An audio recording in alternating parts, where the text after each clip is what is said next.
Okay, let me just quickly post my link for today, and then we'll get on with making some wavetables.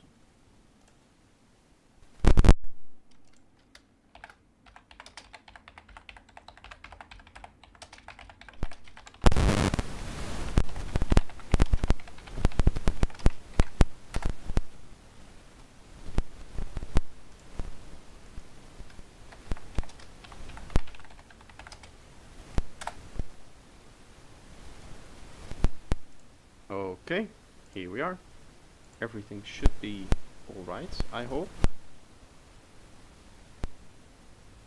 Let me check here. Yes. Okay, nice. So we're going to be making wavetables again today, just like we did earlier in the week. And it's going to be the same thing. I'm just going to do some sound designing and create some cool tones out of that, and then we'll see what happens if we import it into Faceplant and if we can make some nice sounds out of that. So we need to get started with some sound design ideas, and the idea that I have here is to do some kind of more cool tricks, more experimental stuff. Maybe we'll end up with a little bit less wavetables in total, but I want to play with a few different concepts here.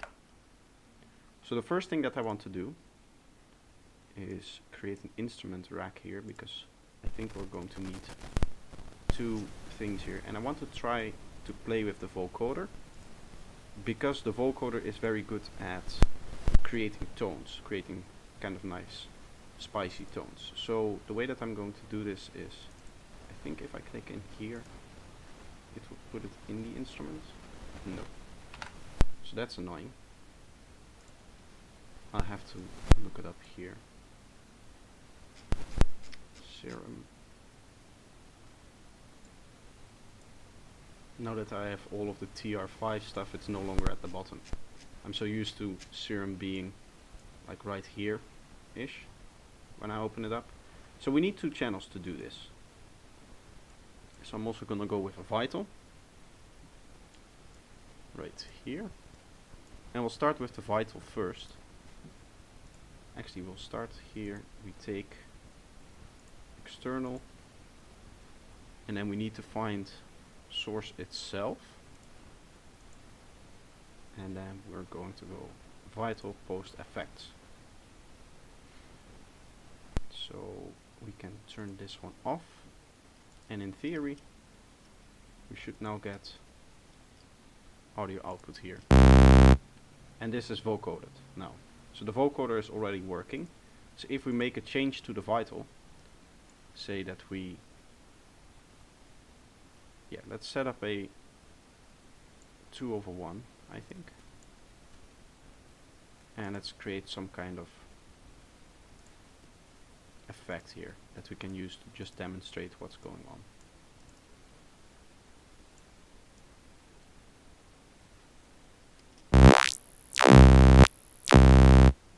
Yeah, you can hear I'm modifying the vital and we're getting output from the Serum channel. So the vocoder is definitely working. Hello Klaus, nice to see you. So let's play with some filter shapes maybe. This seems to be...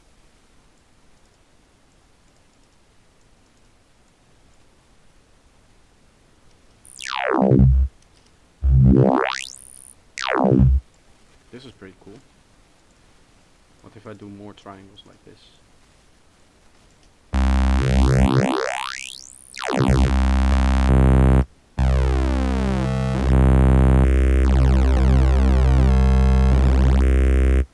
I like the filter one the most.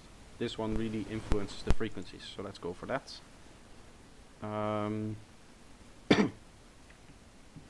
Let's try format as well.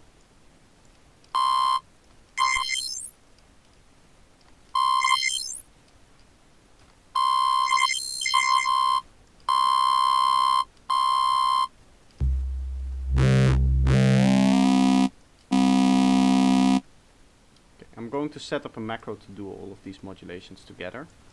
I want this one to go up slightly, like so. Like that, and then we'll have our filter go up as well.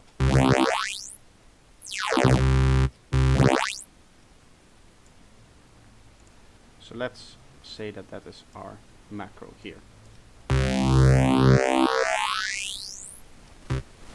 And we have that. Let's now go into the vocoder and play here a little bit.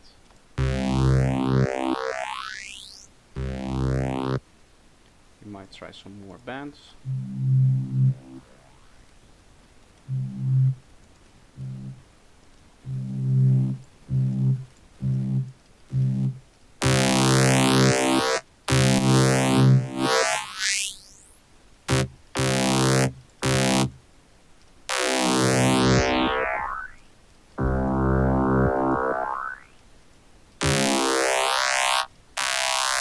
What happens if we modulate this or alternate this one?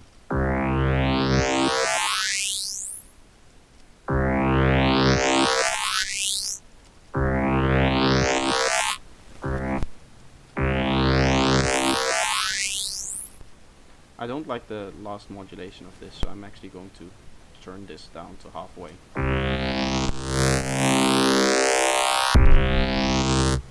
That sounds pretty cool. Now, the serum that we've been using is just a normal saw wave. Let's see what happens if we play with this a bit.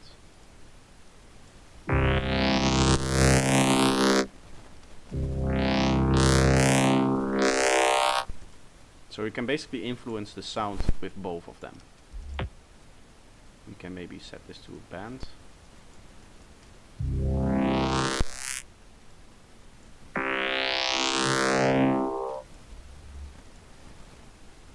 And maybe let's play like this.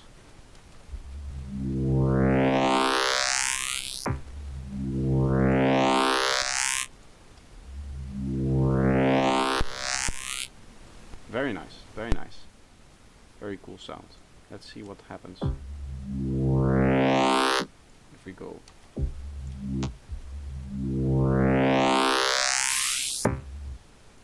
Okay, so that doesn't sound good.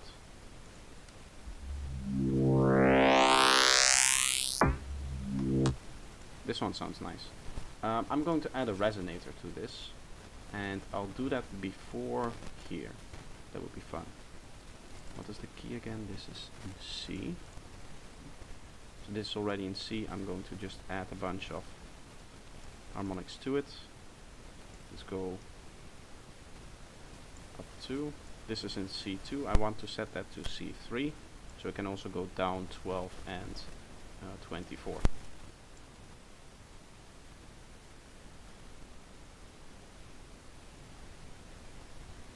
Can't stream due to stupid health conditions, still that's why I'm not as active. That's not good to hear. Let's hear this.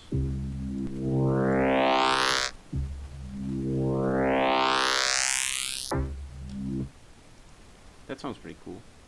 Let's clean this up a bit. And right before here.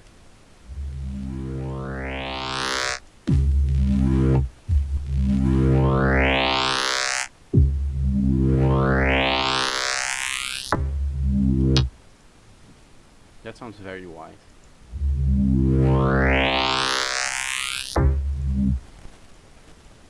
But it does sound better.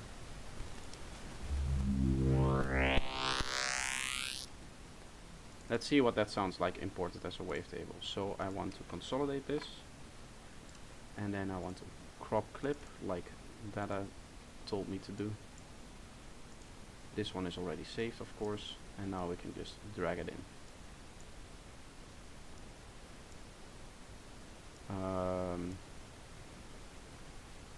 Let's stop you from doing things. I'm just going to simplify this preset a little bit here on this side, because you don't need all of this. I just want to use this to look through the preset itself. So now if I play it, right? Does that not work?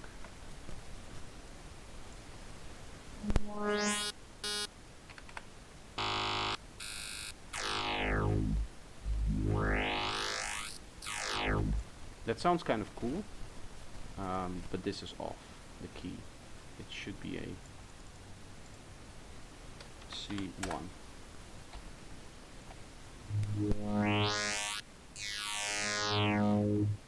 I think. How does that look in the waveform? I think it's doubling up in the waveform. Like, looking at this, you can see it's like 2 oscillations. So then this is a C0. No, C2. There it is. Okay, so now we scrub through.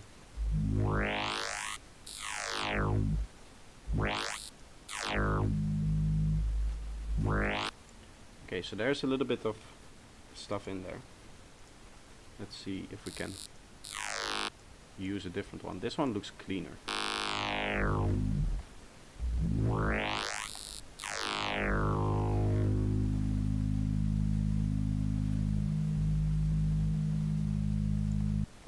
I think I'll keep it from here, which is frame number 60.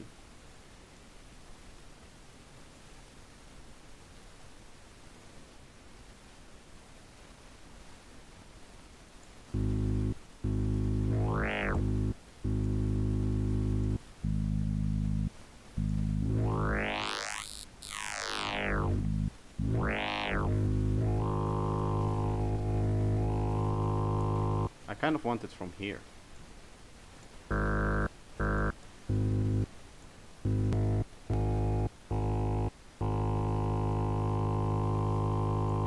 Right after the noise starts, so then we have. That's kind of cool.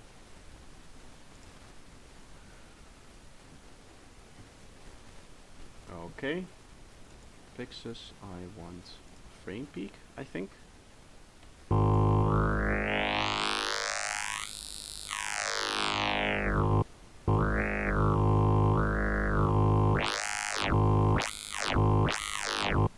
That's kind of cool.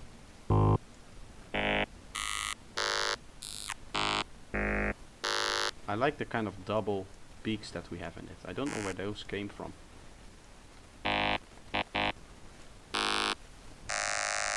Okay, let's save this one. And let's play with some more. Now this is already cool, the stuff that we're doing with the vocoder. Let's try to make that a little bit more unique.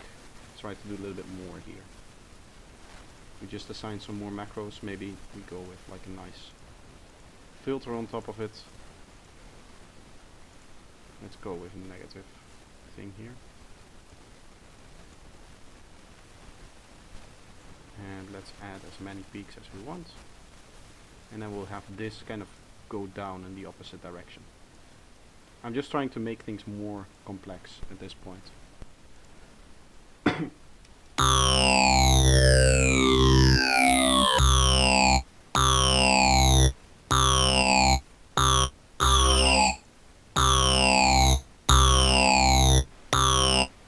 That sounds nice.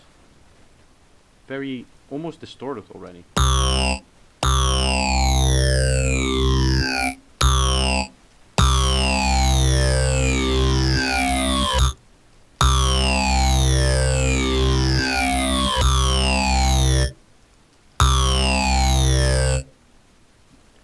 I guess I'll use the first one almost, so we're half this again.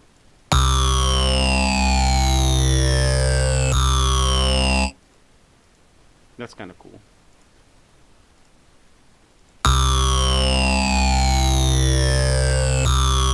And it's already made a nice waveform, so that's nice. Consolidate and crop clip. And then we go back in here. Once you're set up, it's very, very easy, very quick to do all of this.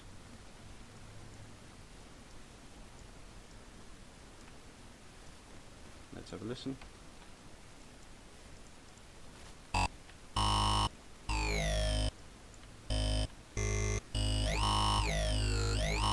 This one doesn't really move nicely, I would say. So let's try native. This one seems to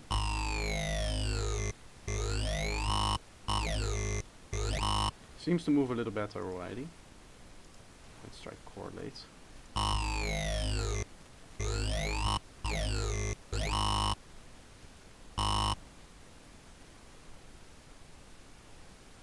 You can see the little DC movement in action there. Do you see how it flips here at the frame if you look at this one?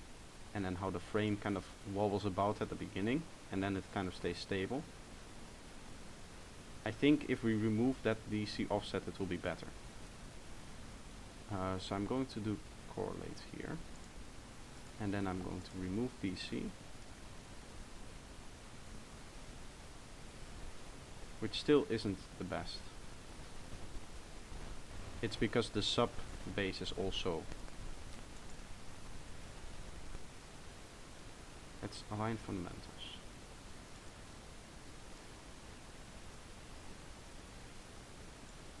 Is there a way that I can set the fundamental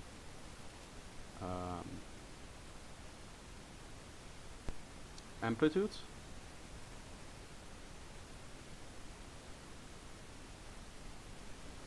Tilt EQ.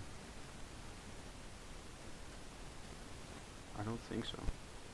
I'd like to have the fundamental always be at the same level. A filter. Which I guess the tilt EQ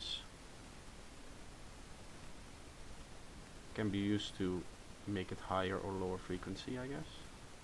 That's not what I want. Yeah, I was assuming that you meant filter and not yielder. Automatic EQ.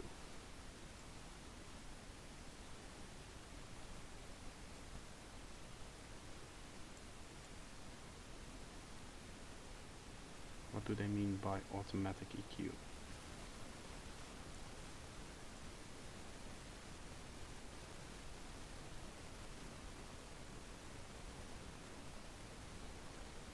It doesn't look a lot better, I would say. I think this movement is nicer. I guess I'll leave it just here and then do frame peak. And now we have this.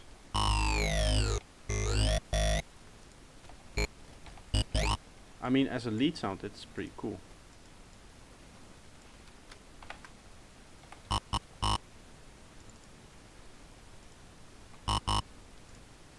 Let's assign the macro here.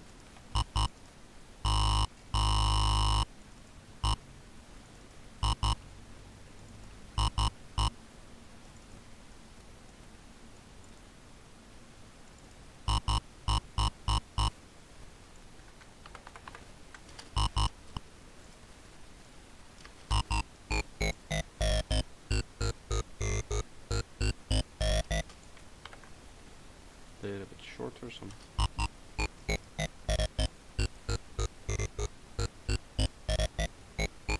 Let's add a delay. Just as a test again. Sometimes it's nice to do.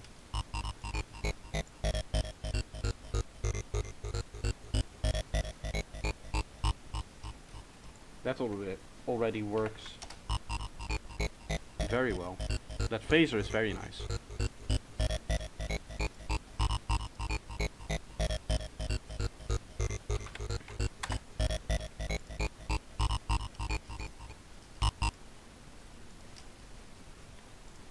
Now let's try something like acidy. You can still use the vocoder trick.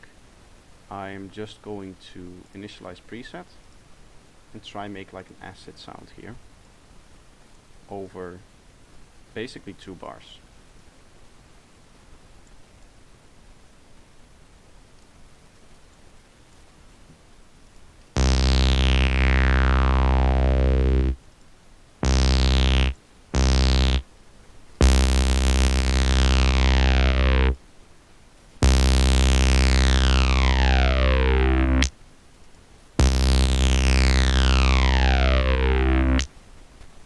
That's kind of cool.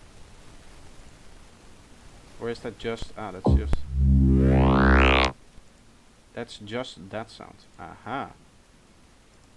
Let's then also make an acid sound in here. And we basically have an acid sound being modulated by an acid sound.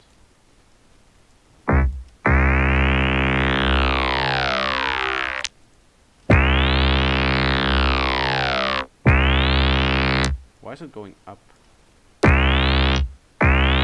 That's because of this thing, I think.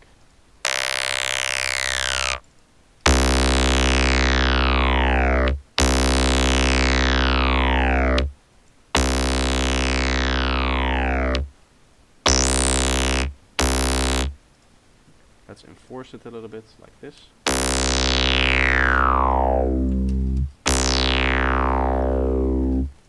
It's a little bit too loud.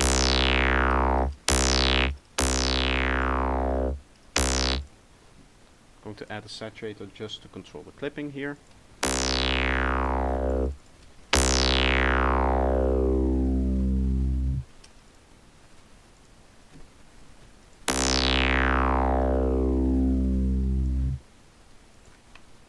Okay, nice. So we consolidate, and then we crop. Now we can use this rhythm here to also check out the other synths that we're making. I can just play this.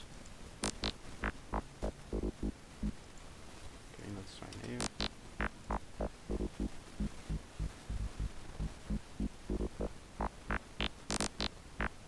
It looks cool, this one.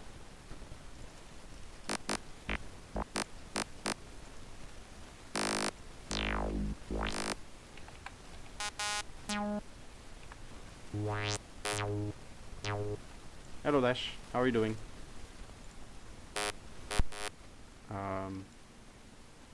Let's go up like this. That way we can hear the acid tone that we're creating from this right in here. It's the other way around. Okay.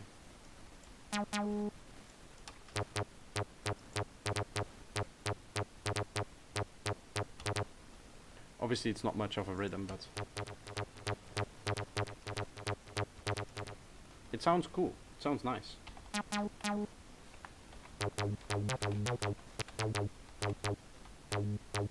I would say that it's maybe a little bit muddy in the lower frequencies.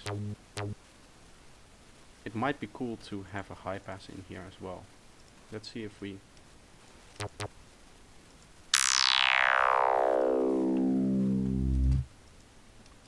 if we import it like this. I'll put this here, so I always have it.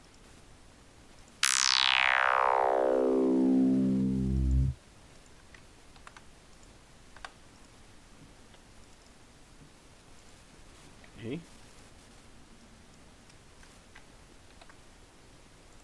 Control J. Oops. Crop clip like this.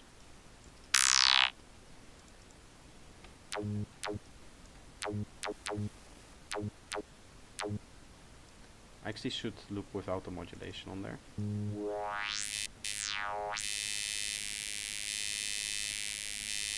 Okay, I'm going to get rid of the very first frame.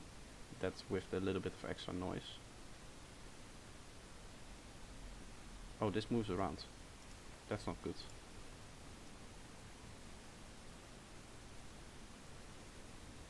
Okay, so this one is kind of stable. I would say I don't think we're going to need that last bit here. I think we can do up until here. That's pretty clean, I would say. Let's try it like this.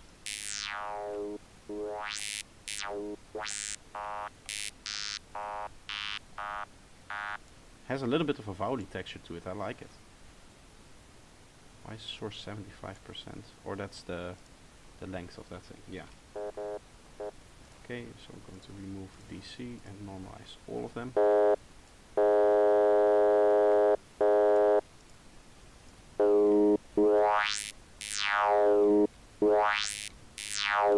Looks a little bit sketchy, this wavetable.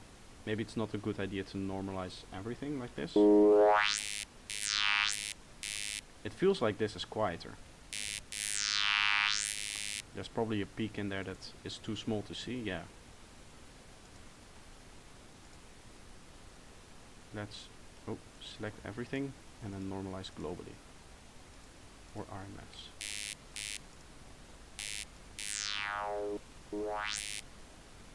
I think this is better.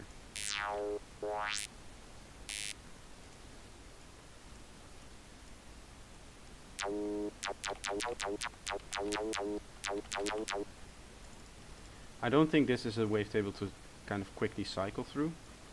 I would probably do randomization on here. Let's set this to like somewhere like that, and then a little bit of a envelope. I should have kept the envelope.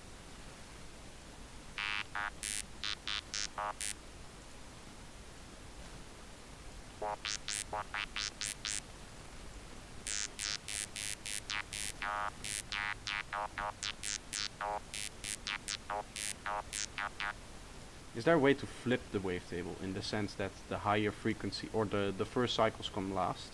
Like flip the order of the cycles?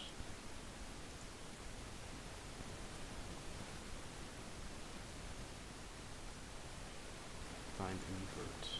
That does it to individual frames. Which is not what I want.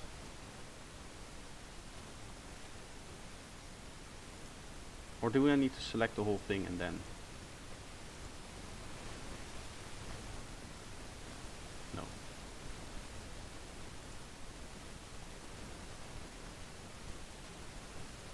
Okay. I don't know if what I want to do is possible in Faceplant itself. I essentially want to invert it so that the higher frequencies that now sit at the start of the wavetable sit at the end, and vice versa. Let's start with a phase offset while I'm here. I'm just gonna have this right at the start.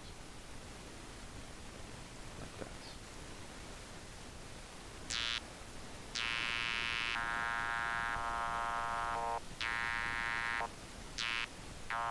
Maybe in stream. Yes, that could be a thing.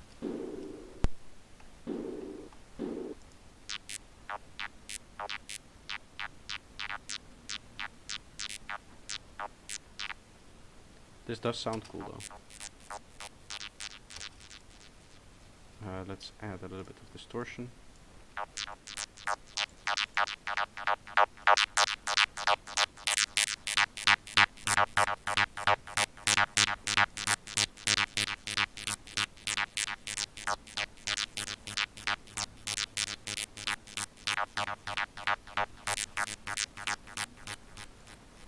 It's a bit different, it's fairly clean kind of lead sound. Maybe for sweeps it's nice.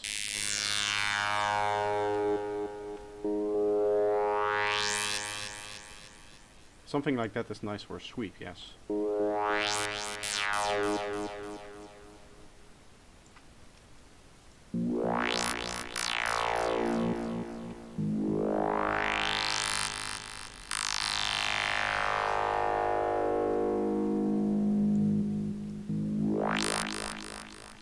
That sounds really cool at the lower octave, I like that. I'm going to save it like this, and then we can check in Serum if it's possible to flip a wavetable. Can I find this?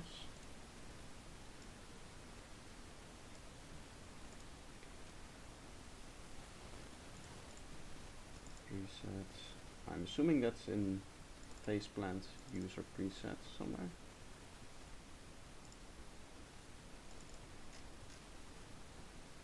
User wavetables, experiments, select folder.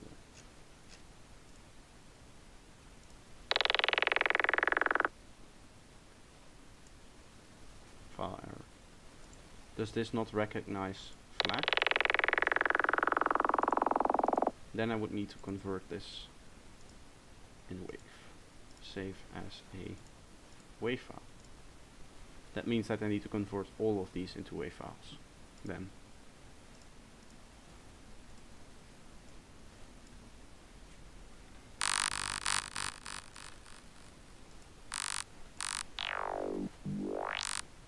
That does work.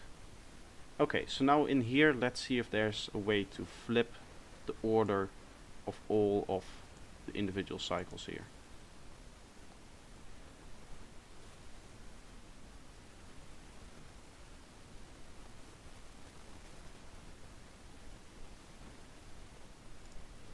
I'm assuming it, oh here, sort. Reverse entire table order. Yes, that's it. Okay, so this will be 22 reverse. Nice, nice, that works. That makes a little bit more sense from a wavetable point of view. For my idea, a wavetable position, if you position it upwards, it becomes more high frequency if you're going to do some kind of morphing on it.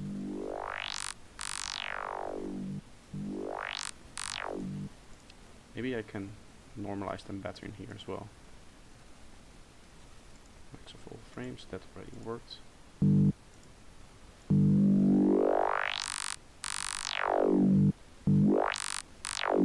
This sounds better to me in here now. I like the sound of Serum way more than Faceplant, it just sounds more warm. I don't know if there's like a big difference. I think they're both relying on like very modern engines, so I don't think they do any like saturation emulation or something like that. But I do agree that this wavetable sounds a lot nicer now that we have all of them normalized separately than when it was normalized in here before.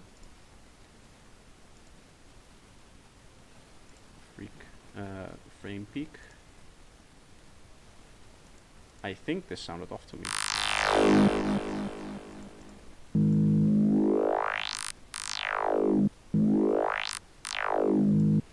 That might just be my imagination. Yeah, that sounds good. It's the same, I think. I don't think much changes. I don't think you guys want to sit here and watch me convert all of these FLAC files into wave files. So let's just continue sound designing. Let's try something new. We're done with the vocoder stuff.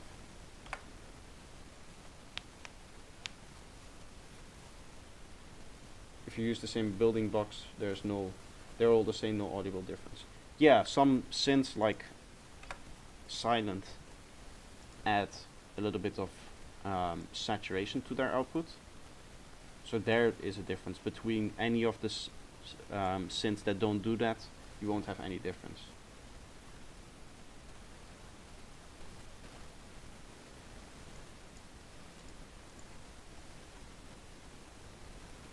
I wanted to play a little bit with the newer filters here after the format. I haven't really played with that. I haven't really played with these, although at base might not be that interesting. There's some cool distortion in here that I've barely used. Let's try. Ooh, that looks very aggressive. Maybe just a little bit like this would be nice on a waveform. Oh, wrong thing. That's actually not that bad.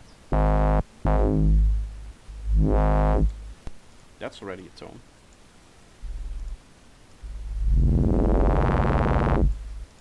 Okay.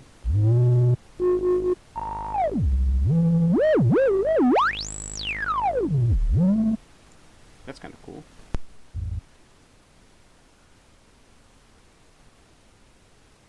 Yeah, that could be the reason.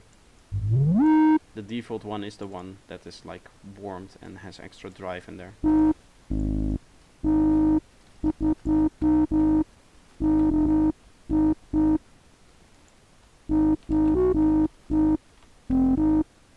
I made a cool bass sound here.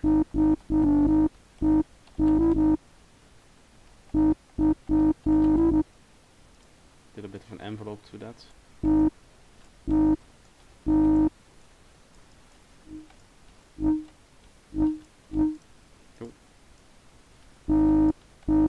Maybe if I do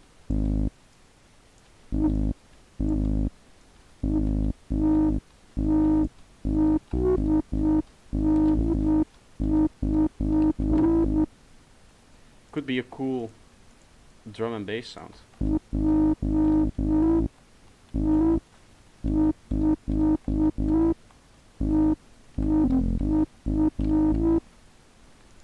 Let's see if we can add a macro to this and maybe play with it some more. Have this go up. That's very aggressive.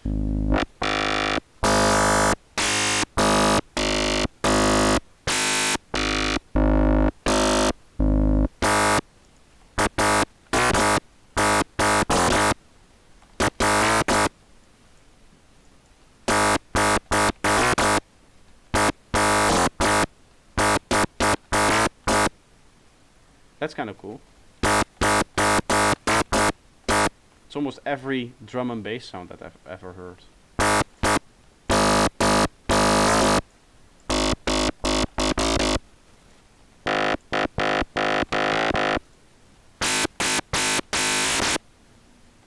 Very screechy. I like that. Let's use that. Have it just go up like this. That's very strong towards the end. I'm going to have it go like this. That way the sound sounds more linear, even though this is not linear.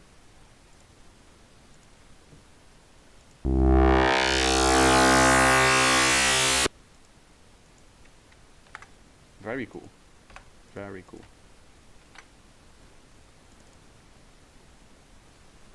Okay. That's turned off. We can import this.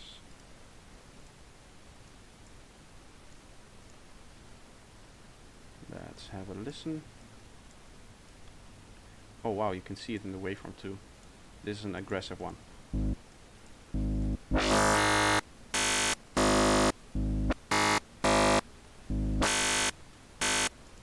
Let's see, correlate.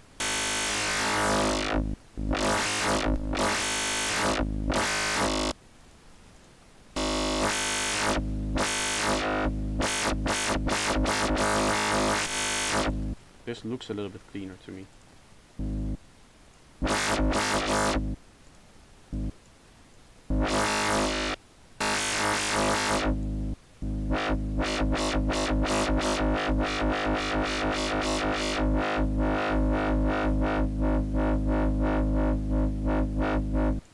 Nice for wobble basses. Can go very aggressive with it. Oh yeah, I want to remove any DC value from everywhere actually. Remove the DC value and then frame peak. I think that gives us a little bit more sturdy bottom end.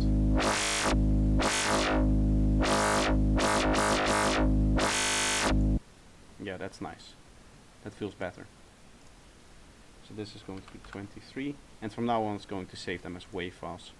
So we can open this directly in Stream if we want to. If I go to experiments, do this.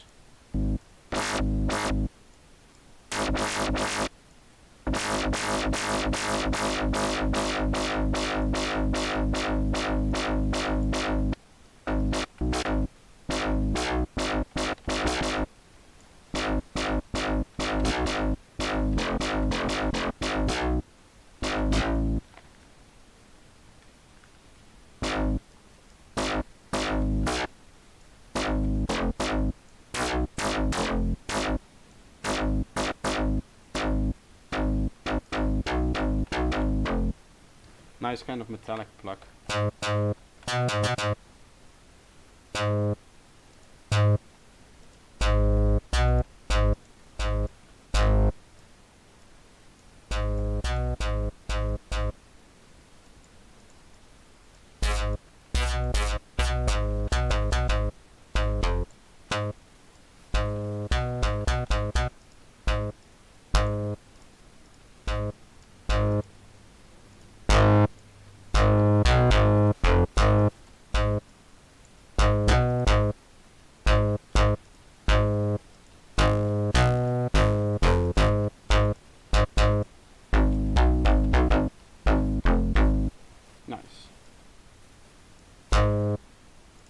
Okay.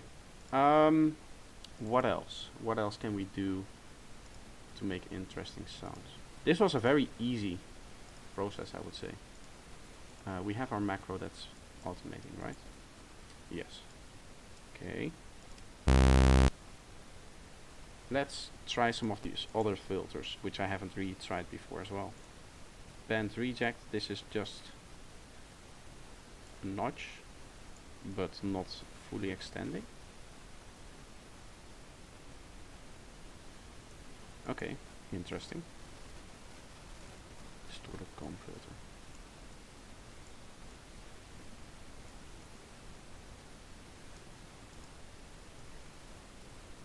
Why is this so low then?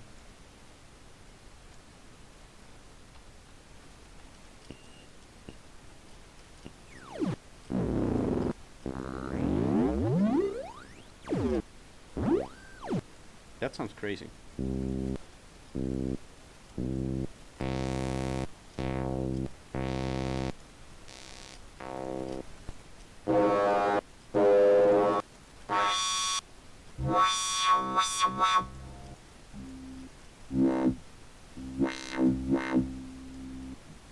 Let's have both of these modulate.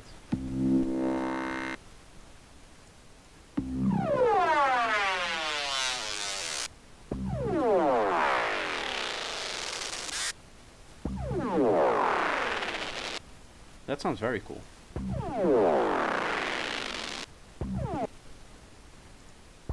I want a different starting tone. Maybe a clean sine. Oh.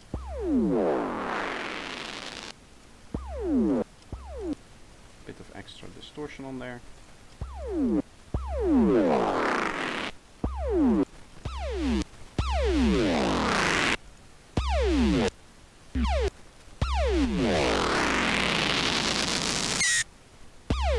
Oh, how it ends.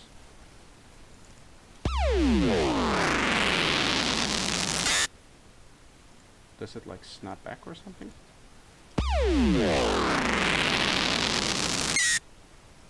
There's a scream at the end.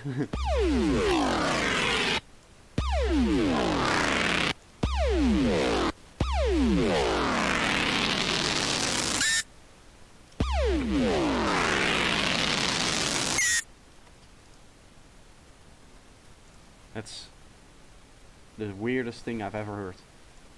That little scream there at the end, that's just the release tail, 15 seconds, but it's probably phasing so much that it's starting to like scream.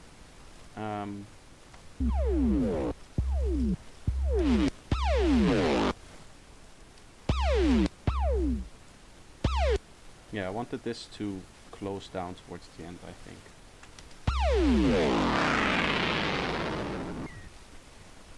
I think maybe this comb filter is going down too far. Something like that sounds a lot cooler, I think, because it nicely flows.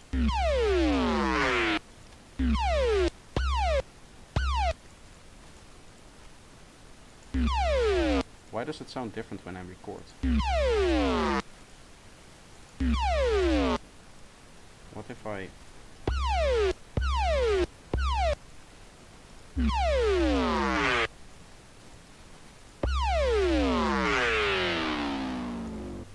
That's the sound that I wanted. That's nice. Okay. So, Control J. Let's open up our faceplant again. And we're going to go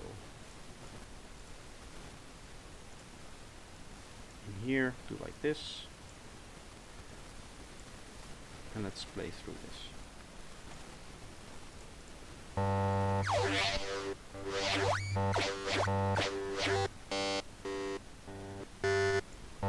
Not really the sound I was expecting, maybe this one. Also not really. Fundamental. That's a bit of a mess.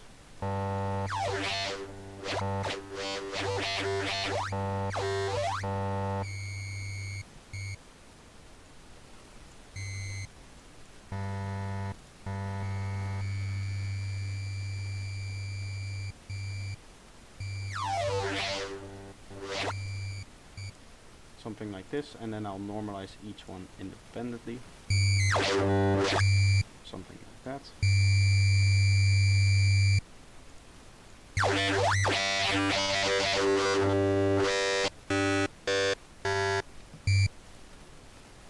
Let's see if this works as a synth sound, as a sequence.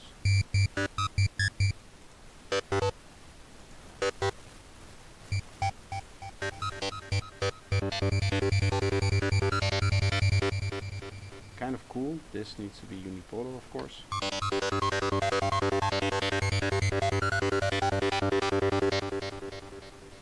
It does sound kind of cool, but the overall morphing is not really that great for this one, right? Oh.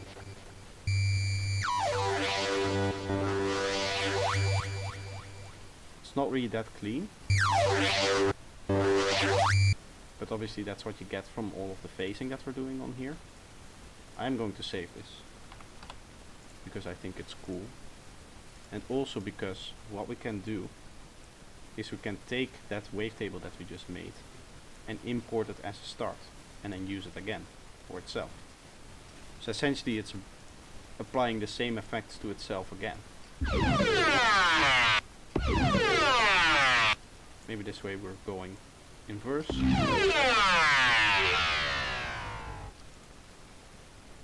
Maybe we add a little bit of remapping.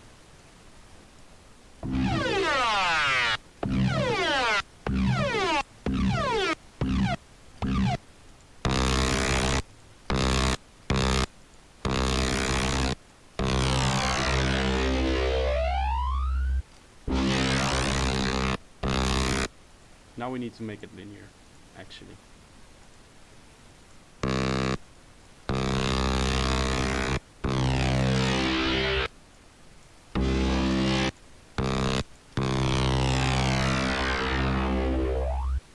That doesn't really sound the greatest. What if we do 2 octaves?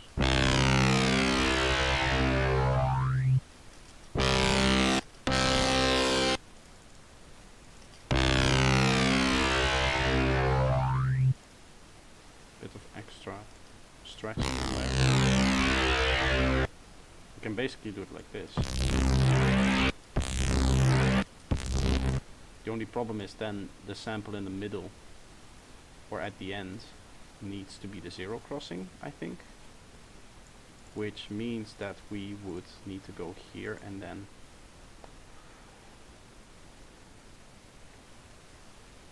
nudge all of the faces of each individual frame so that it aligns with a 0 crossing.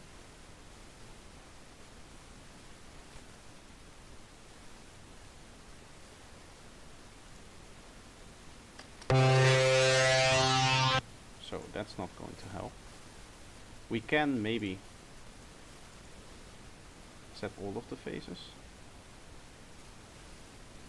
Set faces from other oscillator. We can use that, and then we can just set these faces here. And that hopefully aligns it nicely.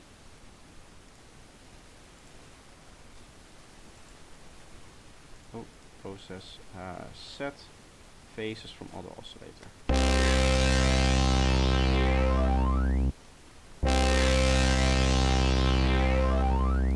And now we have a 0 crossed sound. So theoretically,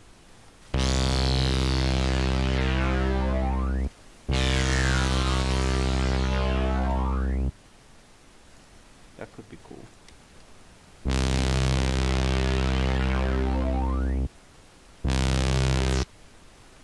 Let's give it a little bit of a slope like this.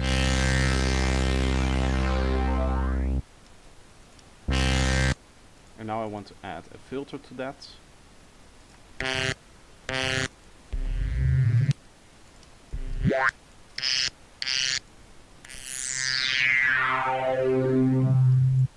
I basically want to follow that peak that's in there. So the other way around.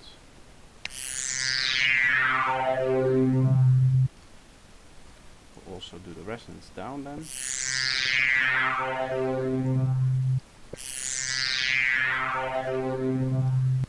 has a little bit of a glitchy texture to it. I like that a lot. Sounds very nice. We can add, or is that because of some of this stuff in here as well?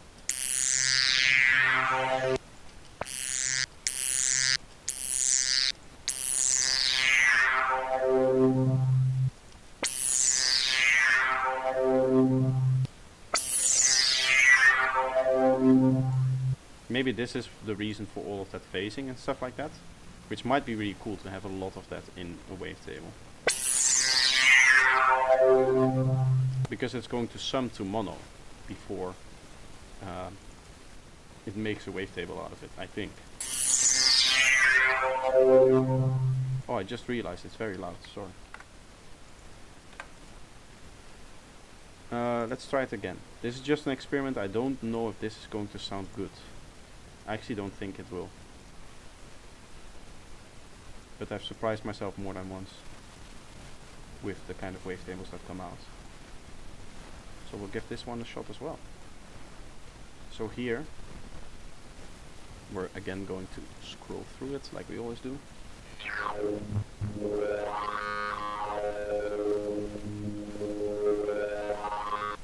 This one is very wobbly and strange. I didn't detect the key C2.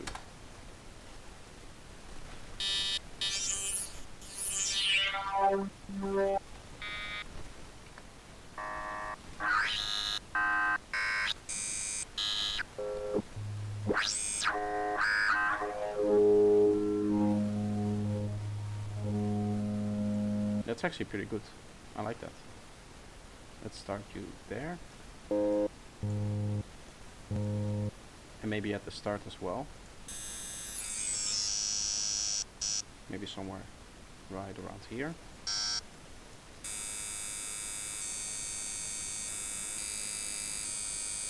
Okay, so this is lock all. Let's try correlate. I just want to see through it, I guess.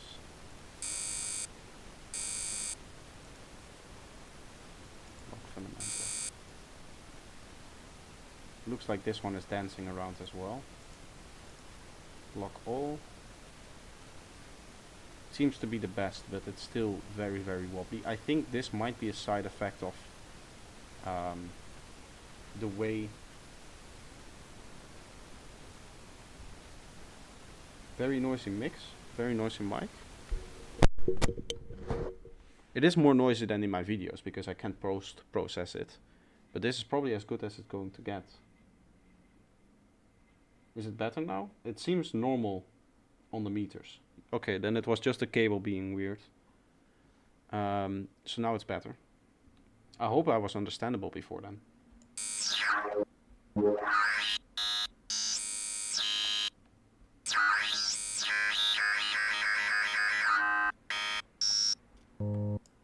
I think the reason that this is so wobbly and strange looking is because of the stacking that we did basically with that hyper. We're basically creating 16 voices and then summing that to mono.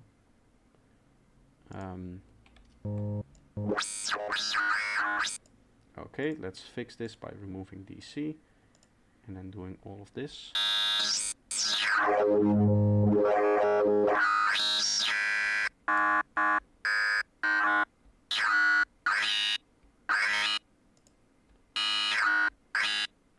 Let's try this as a normal synth.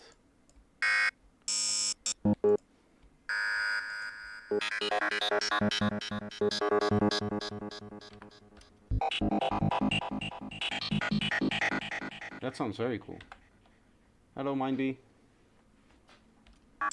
Nice to see all of the regulars coming in.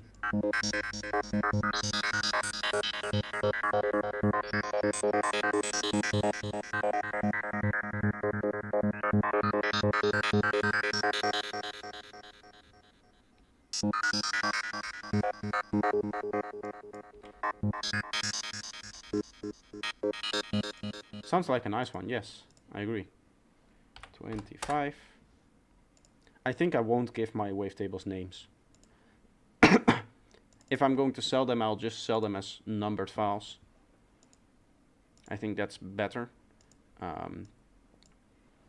Similar to the tone packet doesn't influence your decision. You just kind of choose something at random.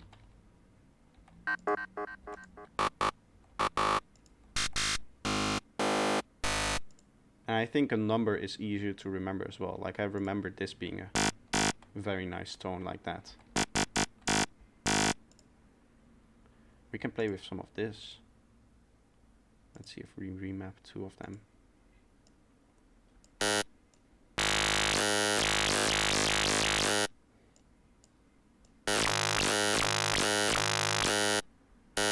I'm doing good, doing very well. Thank you for asking.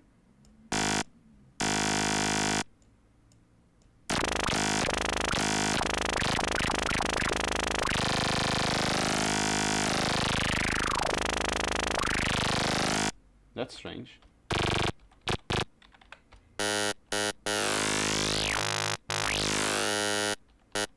Like this is, because this is kind of a duplicate, maybe we shouldn't start here, because then we don't get that octave kind of vibe.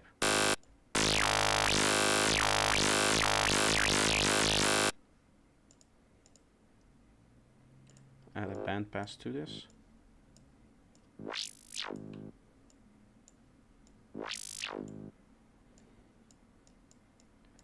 I just bought Anna 2 synth for a great price, I must say. 39 euros, not bad. I really like this synth. Nice.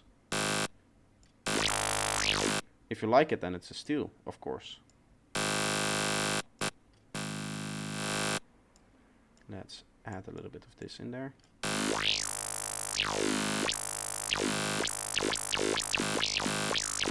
This has a nice phasey tone to it, I like it. Bubbly kind of texture, right? Let's actually duplicate it with the modulations.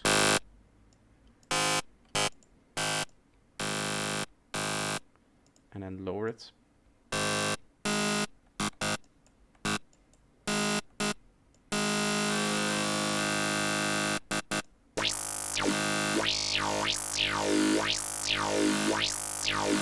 That's a very nice sweep. I like that.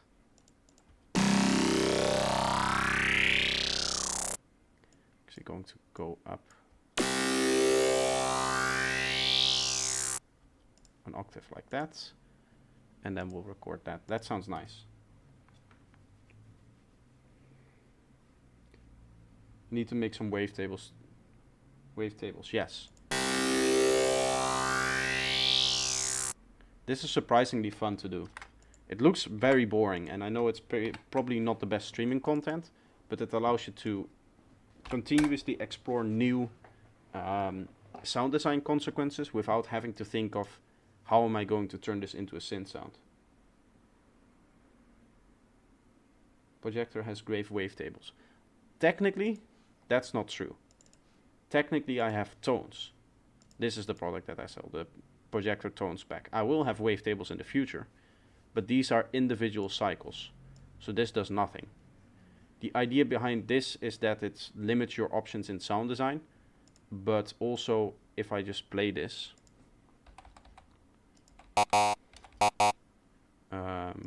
where volume? There, volume.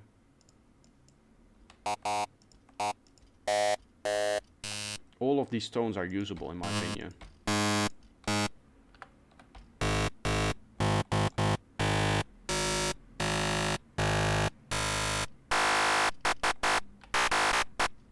Something like that would actually be usable. Maybe not all of them.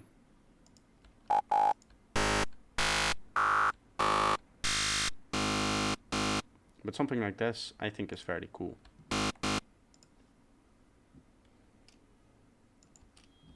I have this already recorded. Yes, okay. Then we're going to consolidate that and then crop clip. I have good hopes for this one. I like the morph that we have on this one. But for the last one, I wasn't really all that happy with how it turned out, but it turned out nice. Is this the one that I saved? Oh yeah, because there's no star there. Okay.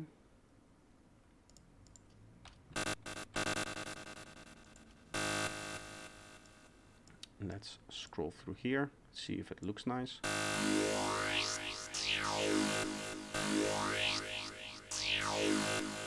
That's very strong. I like it.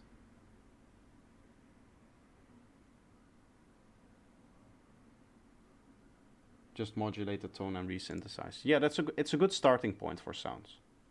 Personally, I just use it because it allows me to work faster, and it's like a parameter that I can forget.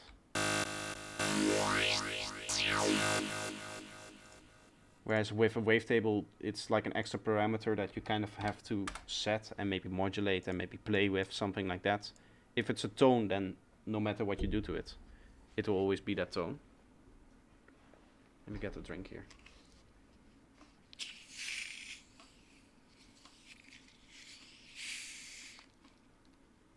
Song structure-wise, what are people aiming these days on a psytrance context? Mostly 3-drop structures, I would say. I don't know what else you mean. I have a big video on structures coming up actually.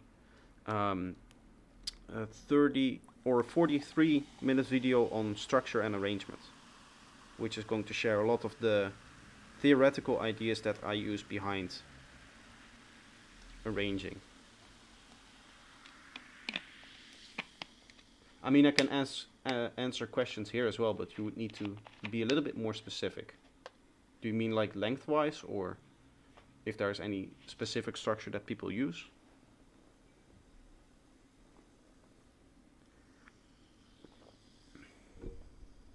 Oh, bumped in the mic there.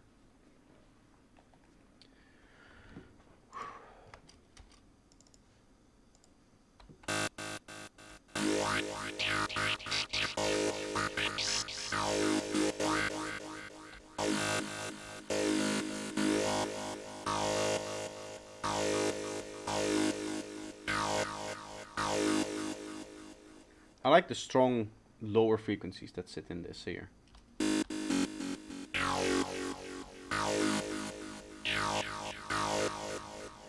If I were to sound design with this, I would maybe add a filter on top of that, a low pass filter, to get like a nice dark kind of FM stomp sound, I would say.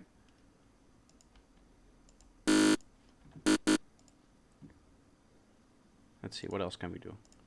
This is the cool thing of the way that we've set everything up here as well. I can just initialize, turn on the modulations again, and then it works. Modulation already set up, unless I change plugin, of course. That will not go over.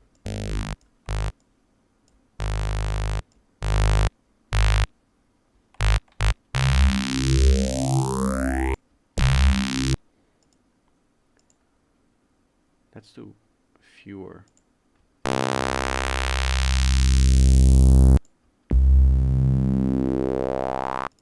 Like that.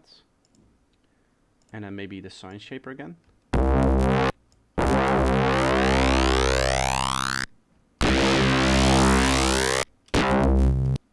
Sine shaper is very strong. Let's try it like that, yeah, halfway mixed.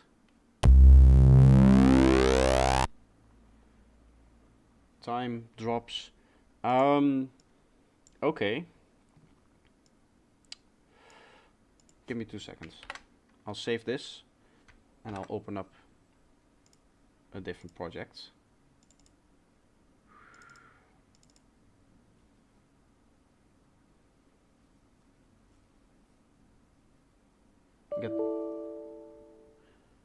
Press no to crash.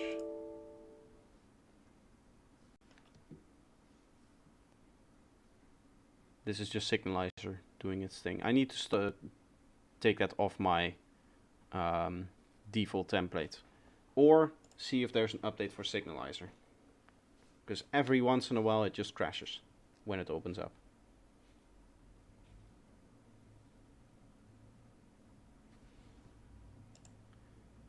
But recently I've been listening carefully. I might come up with a sidetrack. Oh yeah, then I can give you some pointers in terms of structure. I was opening up a different project to show the thing that I'm working on with the tutorial that's coming out soon. This is the project that I used to explain in that tutorial as well.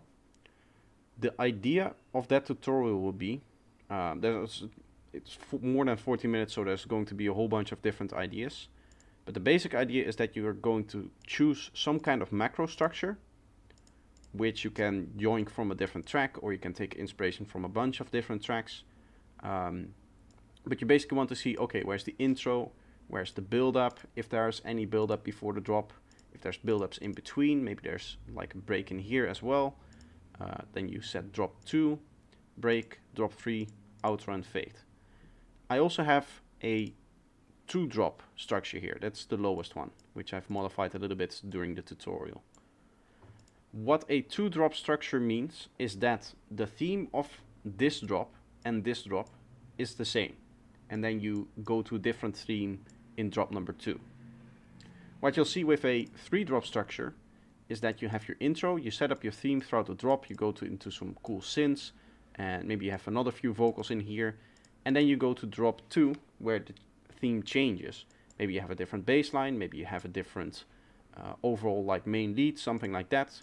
Then you'll go into usually your break. Usually the break is like later on in the track, so I put that behind the second drop.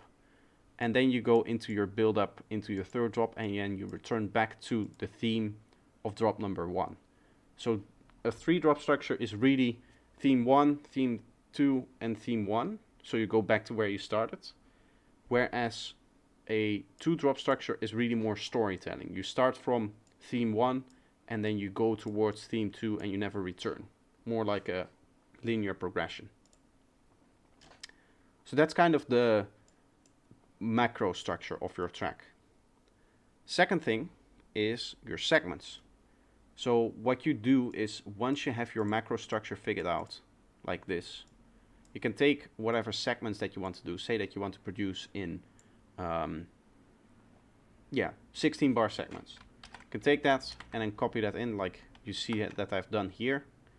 And then you can take whatever you want here. You can maybe have a longer fill on the second one. Maybe you have a shorter fill again here and there. And then maybe, seeing as here we're going towards a build-up, I take this one to fit it in, a 32 bar section, which will fit right in here. If I do this. Right? So you build up your drops out of little structures. So, and this depends, I talk about energy level, I talk about a whole bunch of different things in the tutorial, but the length of your fills and everything kind of depends on energy level and flow of the track and where you want to do your transitions and all that kind of stuff. I'll explain it better in the tutorial. This is just a quick rundown. But once you have that, you can basically start adding in all of your elements. And then in the tutorial I also talk about how I do that, how I add actual elements to the track, which I won't explain here because I need to open up a different project again, and that's production project, so that takes a while to open. You'll have to wait for the video, but that's a really recent, or that will be like the next video, so that's in a few days it should be up. No.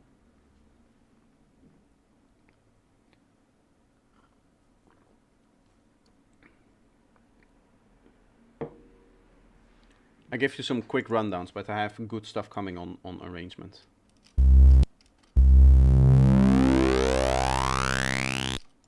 Let's try with a different starting tone here.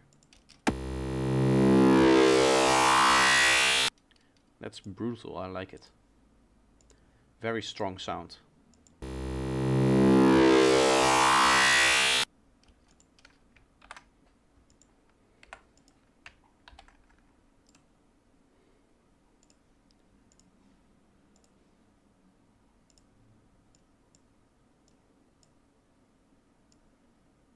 Let's see what that sounds like. Delay off. You here.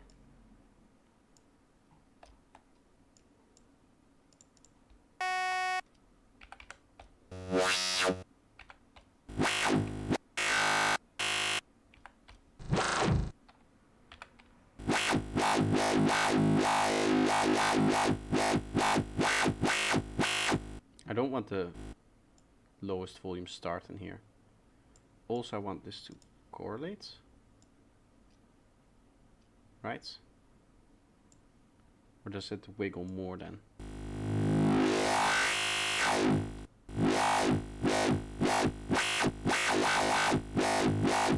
That does look better.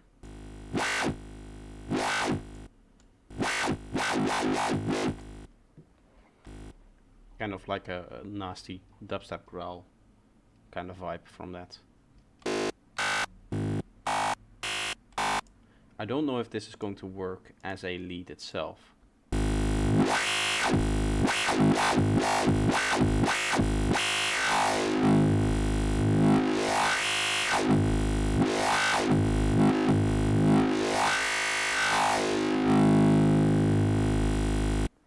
Okay, this last one is a bit loud. I think we need to normalize globally. Or do I need to do that on all of them and then...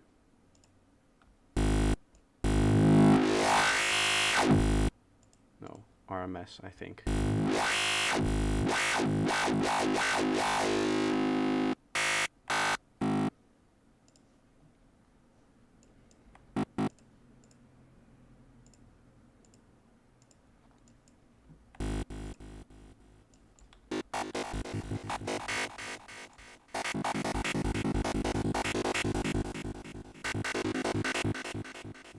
Kinda nice. I would say this is not the best one. I don't like it that much. But I'll save it anyway, because it's cool. I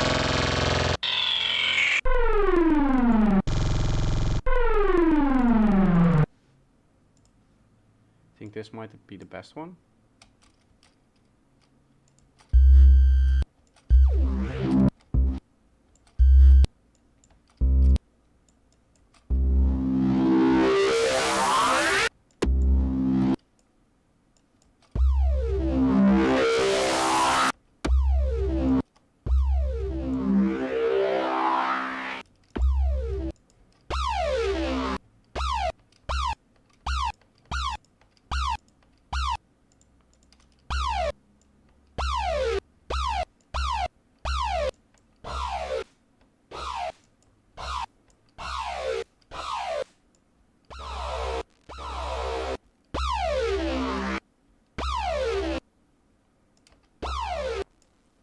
Do a bunch of phasing on this. I'm going to set this to a fixed rate.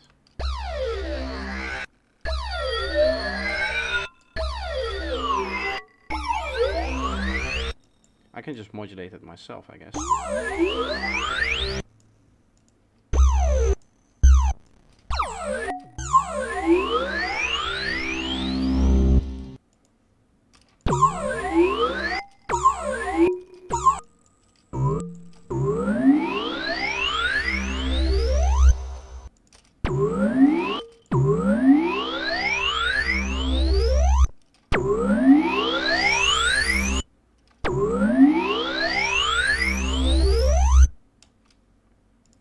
That's kind of cool. It's a bit different. Maybe it doesn't work. It has a little bit of a glossy feeling because of the phaser in there, which I like. It looks very wonky in the waveform. Importing might not be the greatest here. Can I need to consolidate it first, I think, before I crop. Not that it matters too much. It's like one extra stroke, or mouse click, I should say. This is C22 exactly. Oh, wait, C2. I was like, that's very wonky.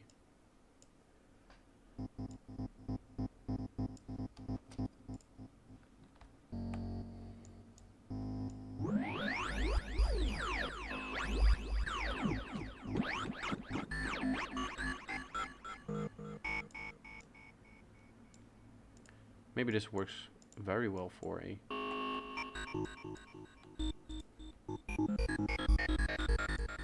That works very nicely for lead sound. I wanted to check. looks very nice like this. And now I'm going to remove all DC offsets and then normalize this.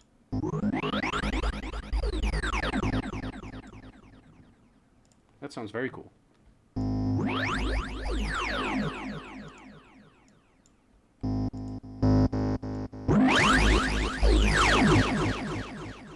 That's a bit loud.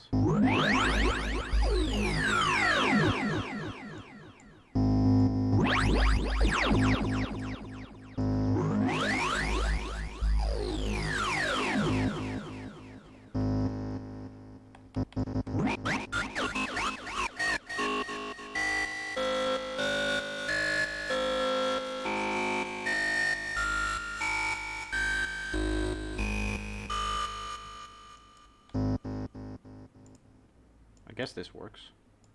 A little bit of distortion on that, that sounds very nice. Let's save you. 8. This is the cool thing about this kind of sound designing. We can use this again in the next part. And theoretically we could just continue to stack effects if we wanted to.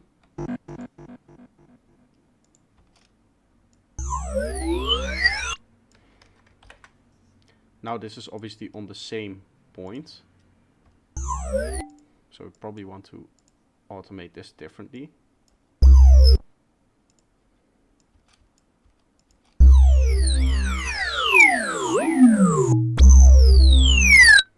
That's going to be very loud. I want to start this the other way.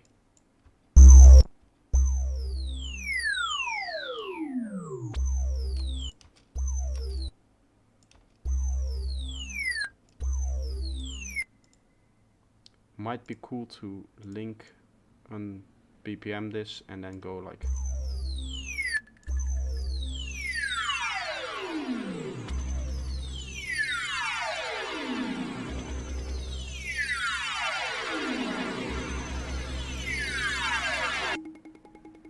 Let's record a bunch of passages from that, so we get.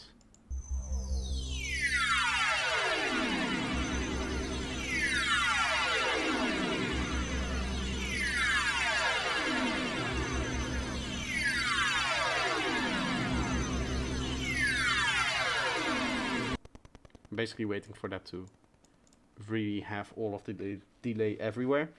I don't think it matters too much how many times you play it through.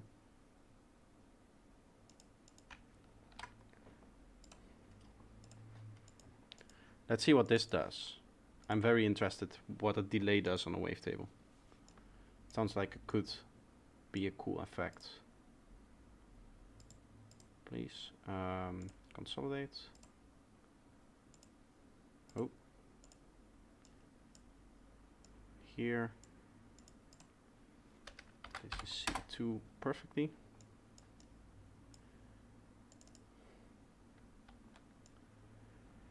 Right, yes, that looks nice. Is this not the right faceplant?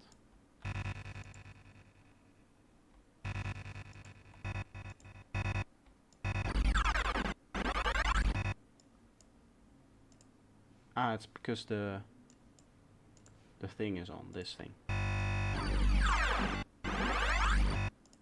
It's a bit of a mess.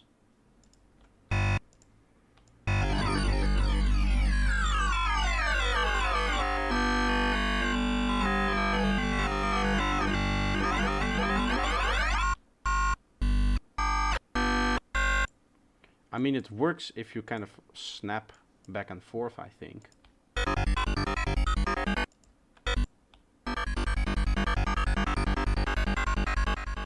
But it doesn't really have the nice tone to it when you like sweep through it. This is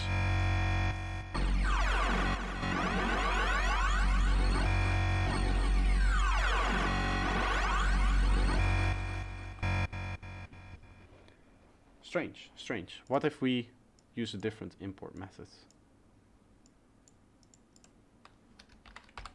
C2 and then we go with correlate. Maybe that works better.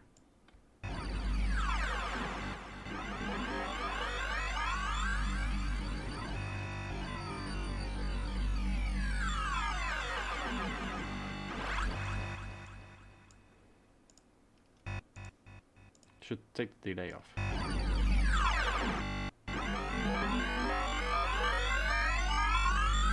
I guess the delay is too long for this to work. If we turn this very short.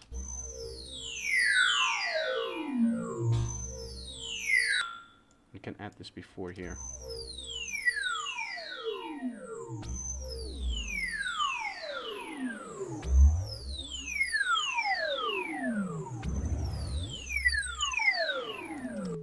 What happens if we use this? If we play with that and have it like go up and then back down.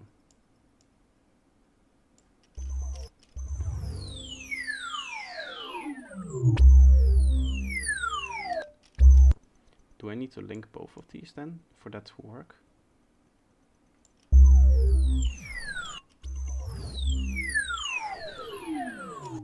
Or is it the other way around?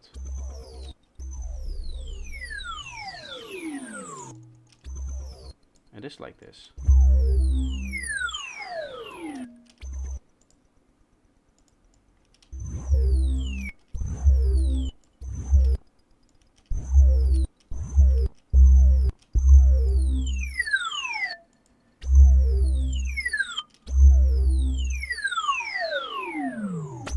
It's because this wavetable is such a mess.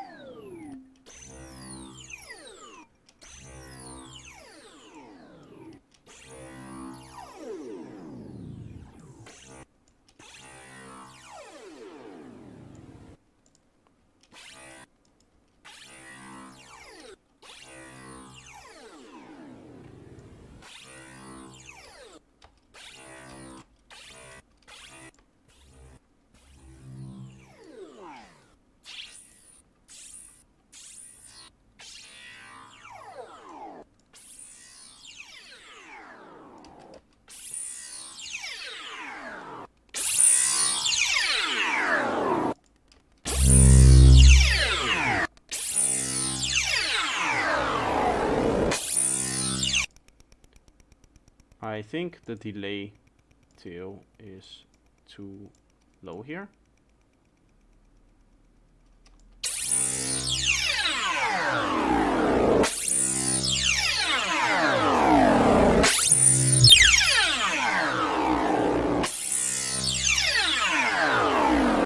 I think I want the feedback off towards the end.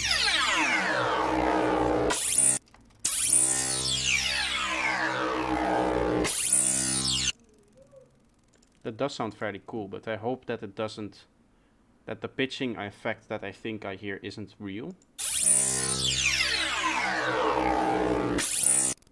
It does sound like it's pitch bending towards the end here.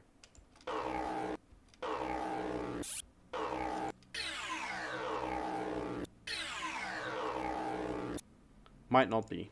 Might be my imagination.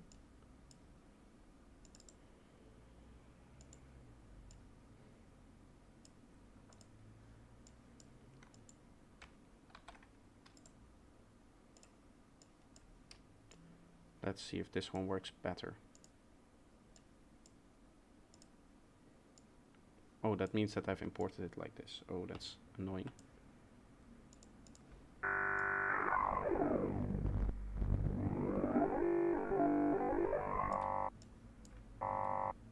Again, individual sounds do sound kind of cool to me.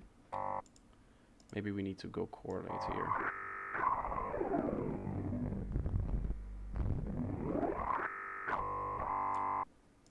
Fixes. Let's import it like this. Remove DC and go.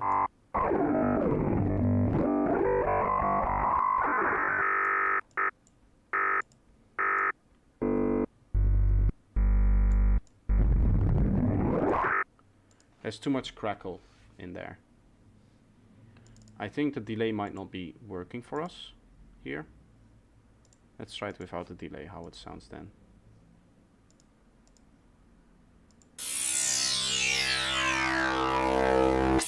This might be too close to the one that we already have. Let's see if we can do some more edits. Let's try FM here.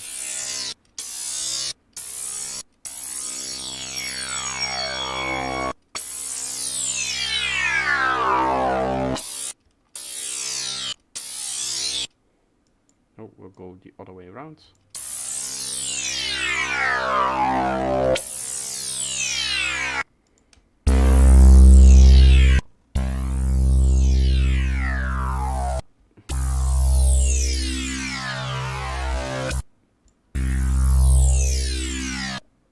That sounds cool. That sounds very different.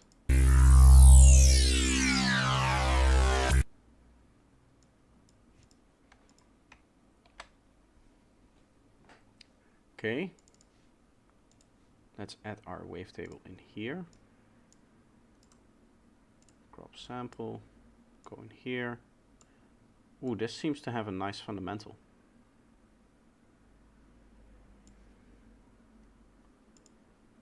See what happens with correlate. It seems to dance around a bit more. Let's check here. Yeah, there's a lot of kind of dancing in there. Let's try to lock all. What if we lock the fundamental? It's still a bit of a mess. And wobbles around a bit towards the end there.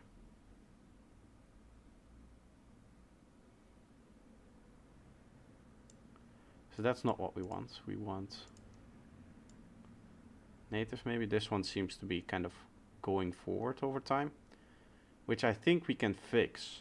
We can fix this if I go phase offset, and then here I want to set this point there, and then at the end I want to set this point here. There. I hope that those are the same points.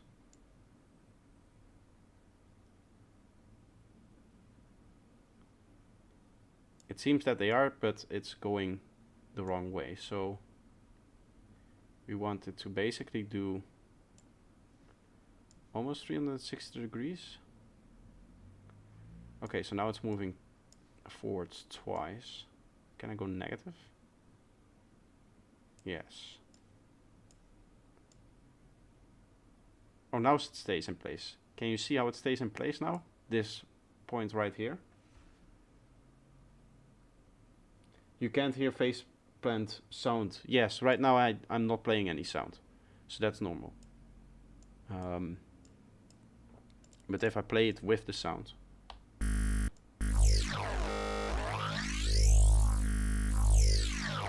Very neural based kind of wave.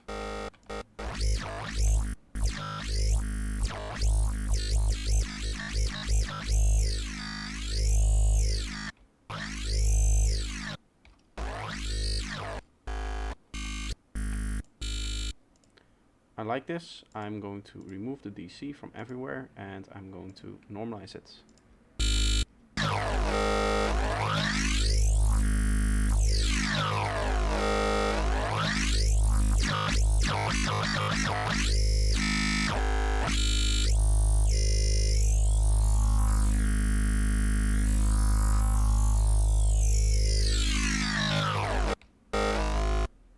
Maybe if you play this an octave higher, it could be.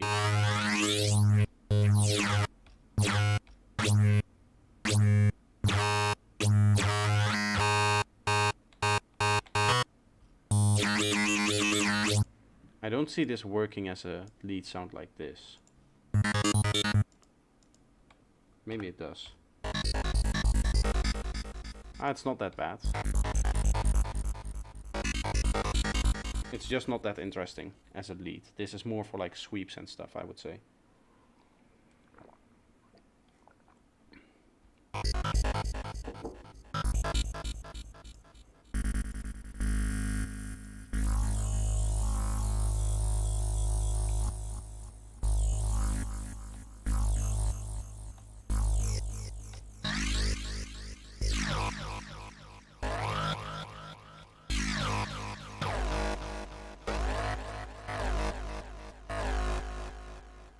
It's more of a kind of one-shot kind of wavetable, I would say. Let's save 29. Okay. It's been an hour and a half of streaming. I'm going to take a quick break. What song should I put on? Should I...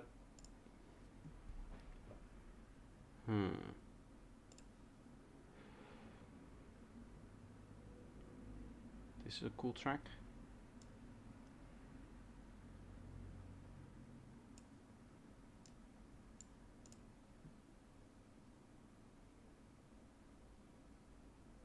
I think this is a good track. It's a decent track. There might be some production things in there that's... Maybe it's not finished. Although it does look finished here. I might... Depends a little bit on what you guys say. But I might do the second part of the stream just normal production. Because I do think it's becoming a bit stale. We've made 30 wavetables now, I think. 29 here, plus the one that I forgot to name somewhere. Yeah. And then there's one duplicate. So it's 31 items, but there's one duplicate. So yes, then we're going to do some production on the second part. What I'll do is I'll produce this track. So I'll let you guys listen to the track in the break. And then after the break, I'm actually going to work on the track. And this is a very fun track. I like this track. There's a few leads in there that I might want to replace. But overall it's a good sounding song. I will be back very, very soon. I'll turn my mic off so it doesn't cause any issues.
if I enable you to tie your digital persona to your actual physical person by integrating stability into your body, it doesn't give you a digital voice that can speak for you in machine's native language, but also if you can't speak for yourself.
Okay, got back right in time.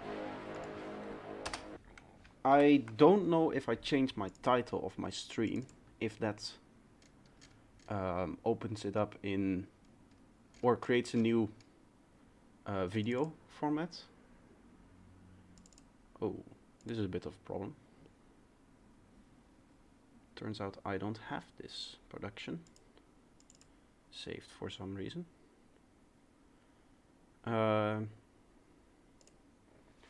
Let's just save this and see what happens. I opened up the folder and there was nothing there.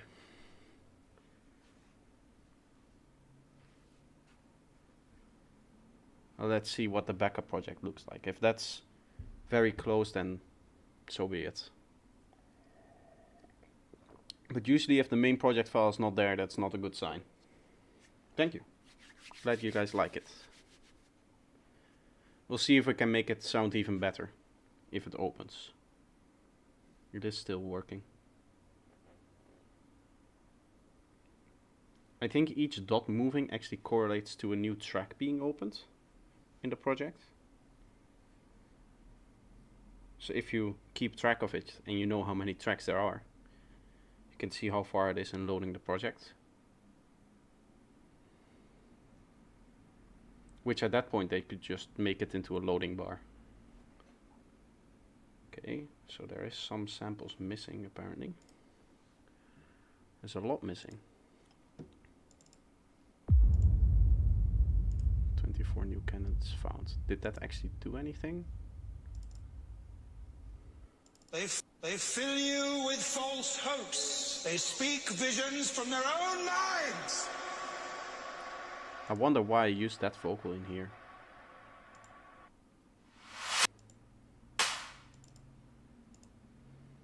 It does seem like I need, even though it says candidates found, it does seem like I need to replace them. And it does seem like we lost a lot of progress here. You can see the second drop is just gone. Which is a bit of a pain.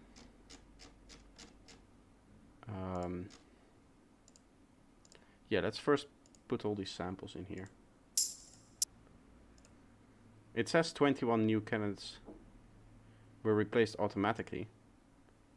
If I now close out of this, it's still there. It makes no sense. At that point I might as well just go no and do it myself. God damn it, Ableton. Why do you have to be like this?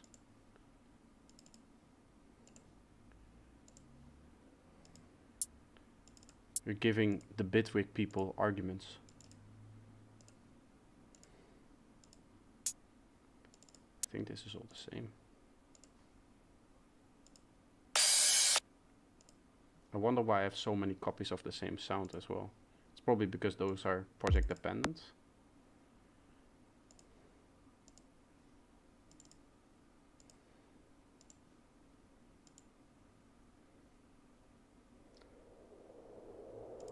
Not many Bitwig people here. No, yeah, if there were Bitwig people here, they would have already started typing in the chat about how their DAW has sandboxing, and then nothing would have crashed anyway, and you wouldn't be in this situation anyway.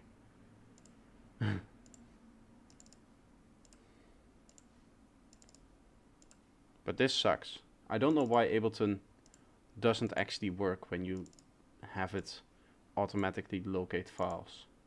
Doesn't really make much sense, but now everything is good. So let's have a listen. One of the things I wanted to do almost immediately is remove this one, this main lead sound. Maybe it's a little bit more toned down in this version, because I thought it was a little bit too strong in the version I let you guys listen to.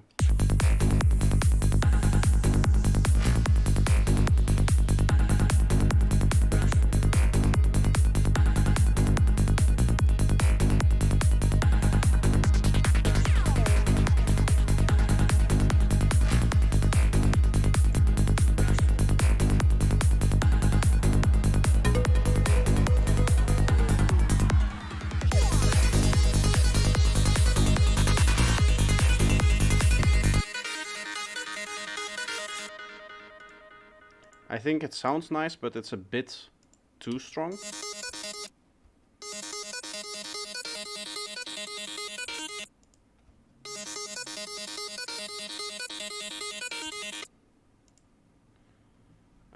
So what we can try is before... I wonder where the distortion comes from, if that's...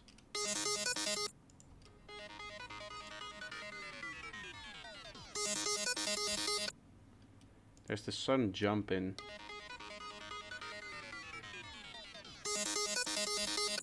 volume, right in here. Let's check automation lanes. It's probably this one. Or this one here as well.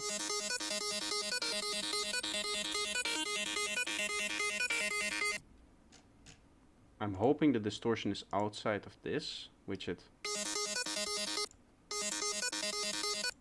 does seem to be.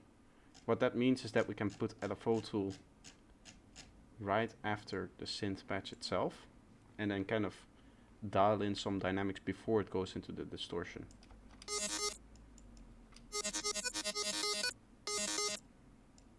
Oh, at least that was the plan.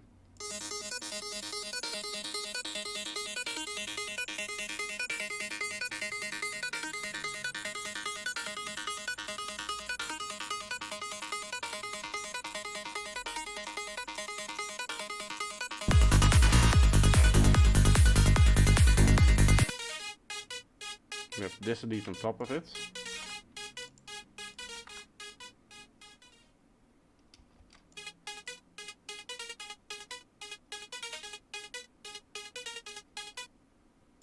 Or does this have a long release? It does. Okay, so that's going to mess things up unless we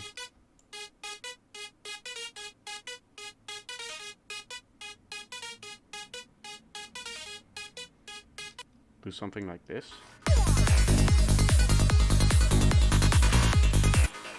What does the track sound like completely without it?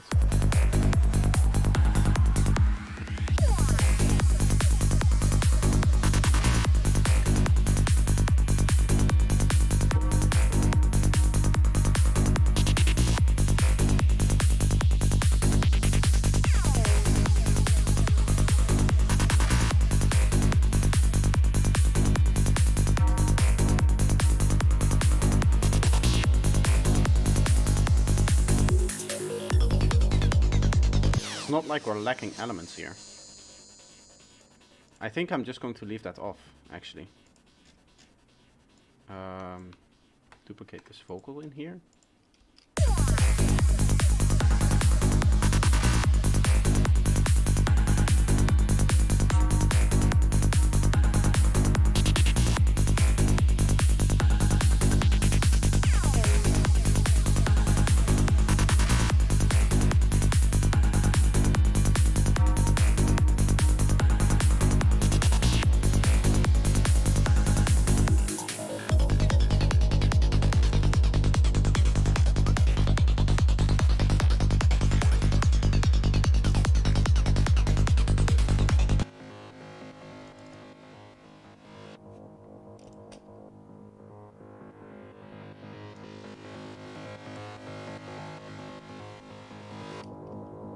This is kind of the same problem in that it sounds not dynamic enough to me for the rest of the track, maybe.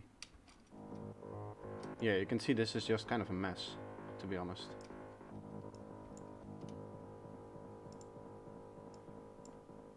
Please let me... Yes.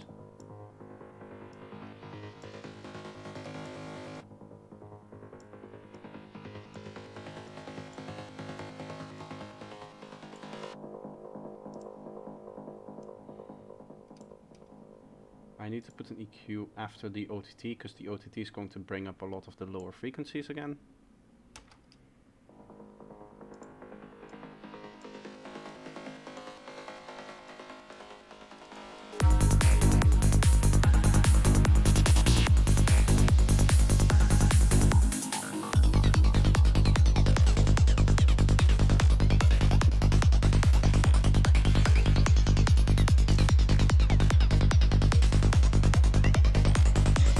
I actually named all of the tracks in this project. That's a first.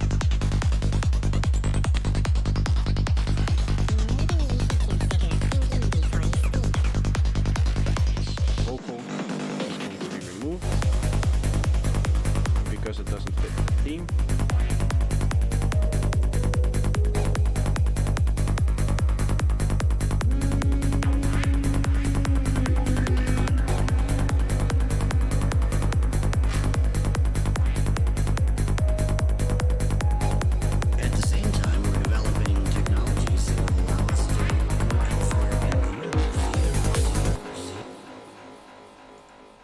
I think I'll have a little more of a break here. Like this.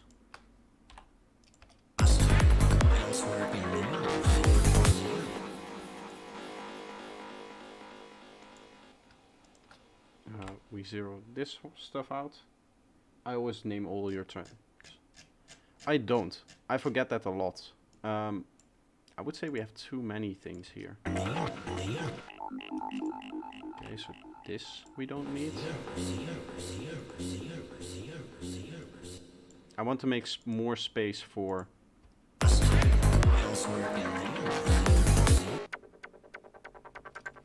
I don't want this. I do want this one, the sine plug one.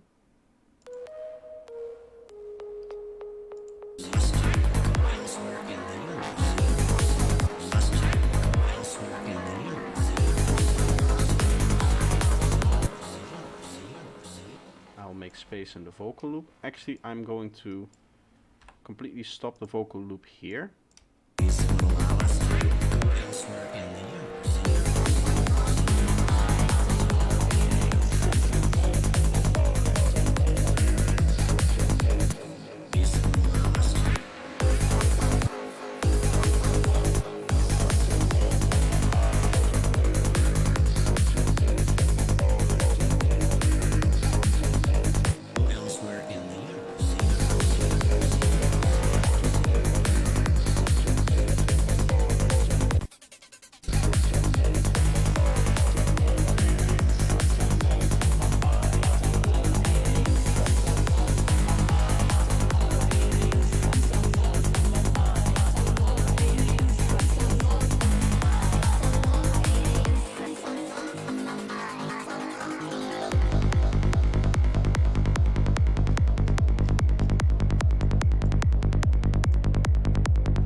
Okay, I like that.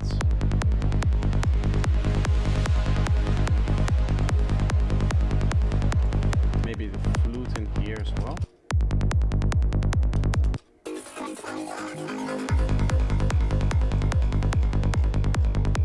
I like the dark kick and bass that I was able to get in this part, or in basically this track.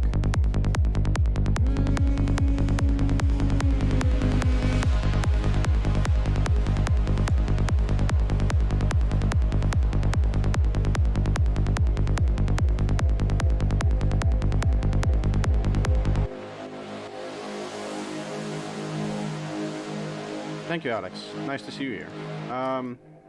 This is the dark vocals. I don't like how they sound. Let's check them in the track here. Doesn't really work, does it?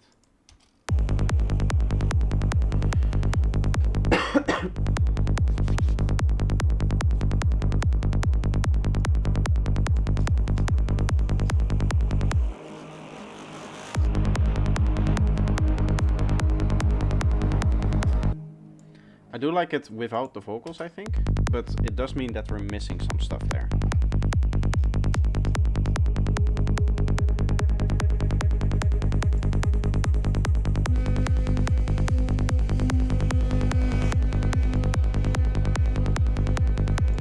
Maybe with the flute it works better.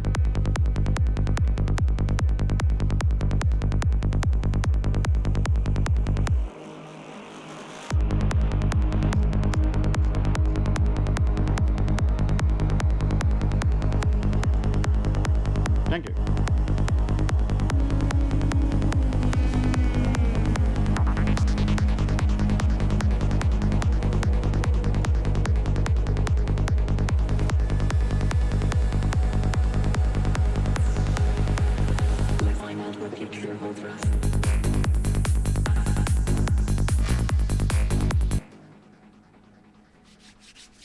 Smash the like, everyone. We are 10.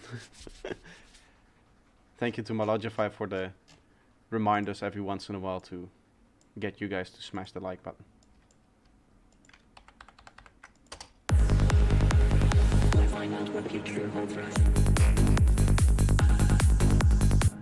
I think maybe we need to make some space in the pads themselves here.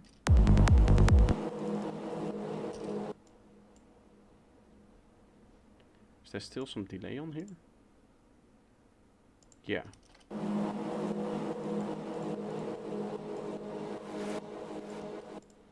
So what I want to do is I want to, towards the end here, kind of really go up and then use that to kind of transform into maybe a sweep, by upping the Q factor as well.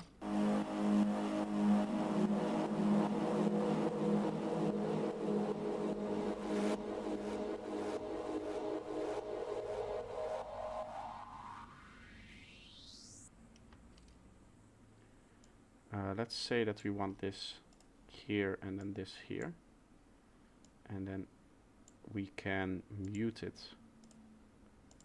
or at least take away a few dB. Am I using this group later again? I am. That's a problem.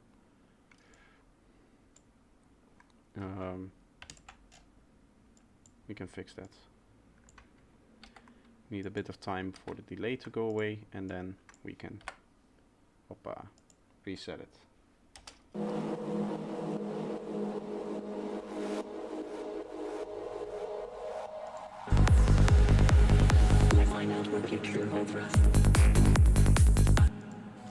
It's a little bit cleaner. Maybe I want to do the same here. Remove the noise from there.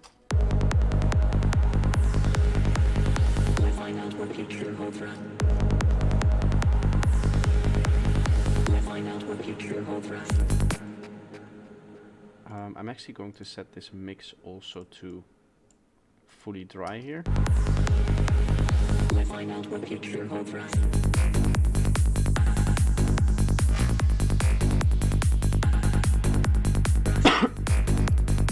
Yes, we do need more people. But with likes come more people as well, hopefully.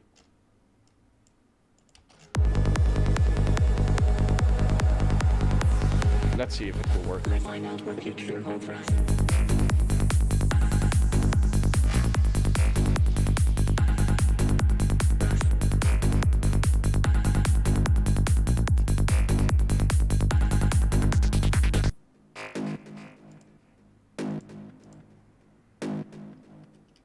This one might be a bit too much in the lower.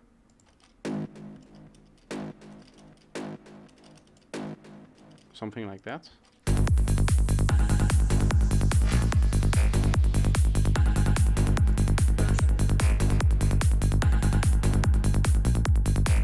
My headphones are starting to hurt a little bit.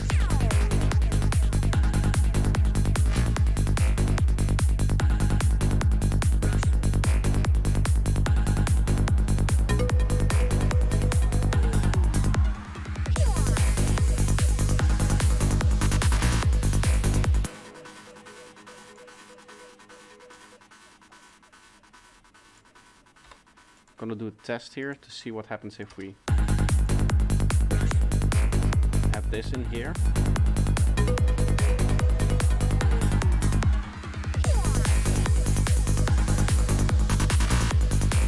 I like that it shifts back up there with the click as well.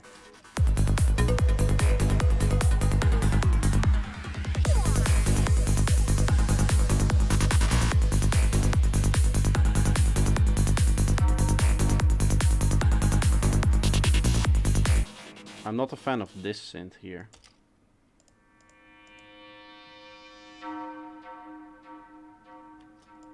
Let's just turn that off.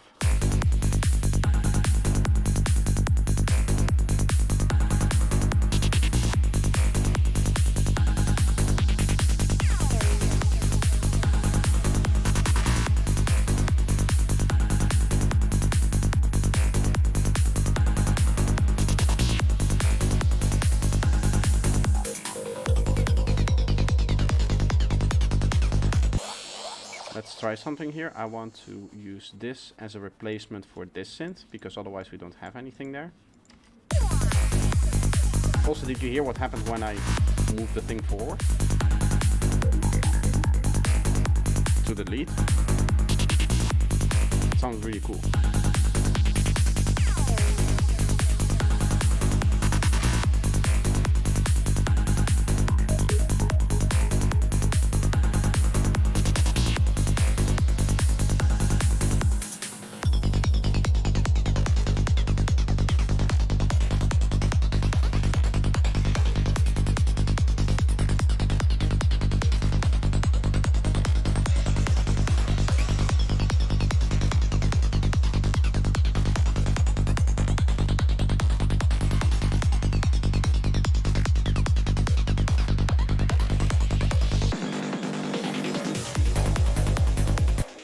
I would say that overall this track may be a bit too busy.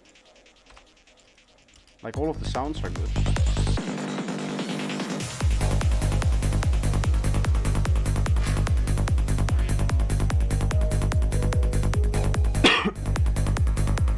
But it sounds a little bit too busy maybe.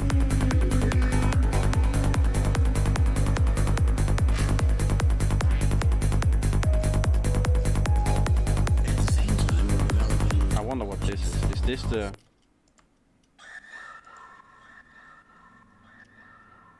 Oh yeah, I did the pitch shifter thing. I can go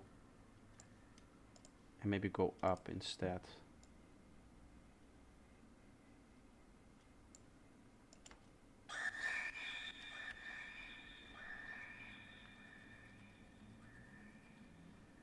Stereo field is perfectly spread. Yes, I'm very happy with the overall sound of the track and the mix. I just think there's a bit too much going on. Maybe so this one. We remove this as well.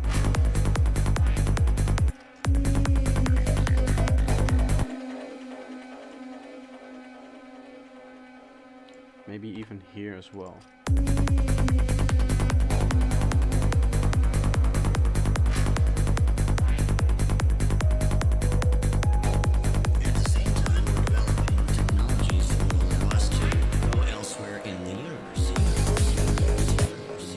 Like this drop pad here as well is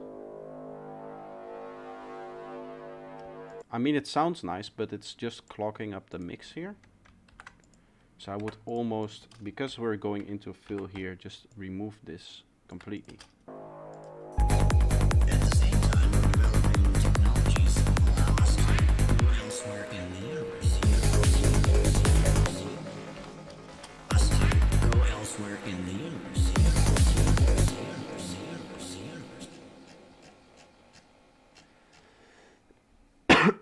Which synth is now...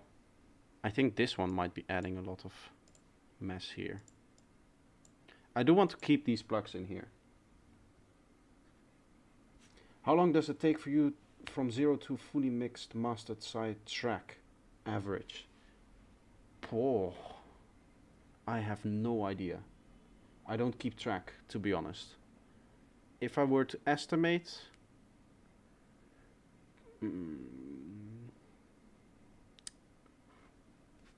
40 hours? 50? I know it depends on a lot of things, but an average. Yeah, but I don't keep track of like every single production. Because when I like... First of all, I don't get to produce as much as you guys think outside of what I do like on stream. I barely produce at the moment. Because I am working on like mixes and stuff like that, I'm not often just sitting in a project. Sometimes if I have an evening off, I'll do.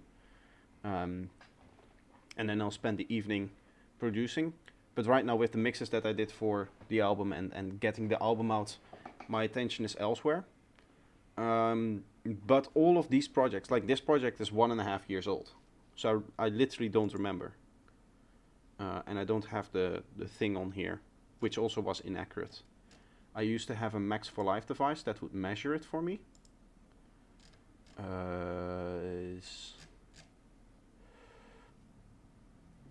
One of these somewhere. Or audio effect. Track stats. This thing. This is... Or is it? It is on here. It's actually on here. But it's usually off because it counts... yeah, total 556 hours. So that's not real. But this one probably is the longest session. Although that might also be. The problem is that track stats is a default on my... what's it called? On my template. And so it takes all of the time that I spend in my template as well. And it sums it up there. So... yeah. This is not a representation of... like actually what it's done. This is probably a good one. Maybe?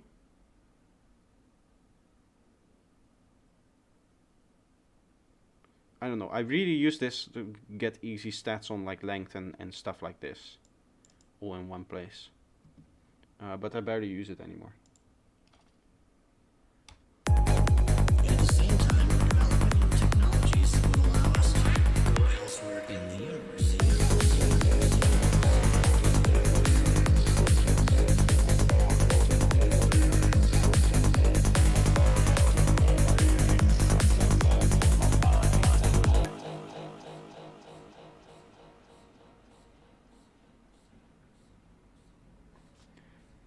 I did see the question. That was what I was answering, right?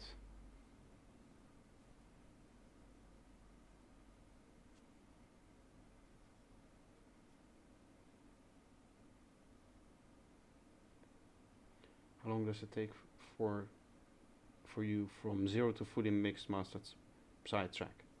That's the question I just answered, isn't it?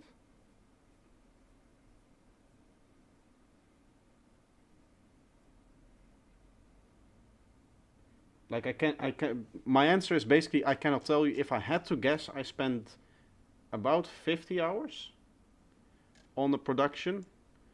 But that might be off by 20 hours. Either way. It might be 30, it might be 70 on average. I don't know. Because I don't keep track. So any number I say will...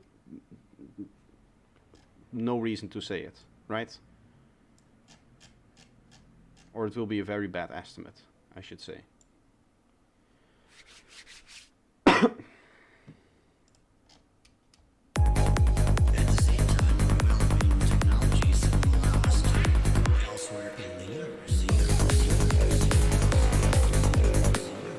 I quickly want to marker this out here. We have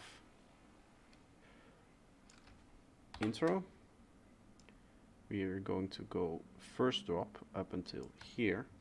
And what I want to do is this is basically a 3-drop structure, but with drop 2 and 3 right after each other, so no break or anything. Because here we're switching theme, and we also have this baseline stereo layer coming in.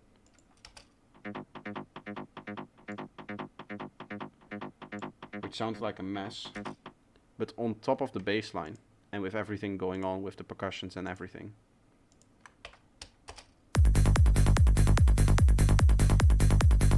It sounds very cool.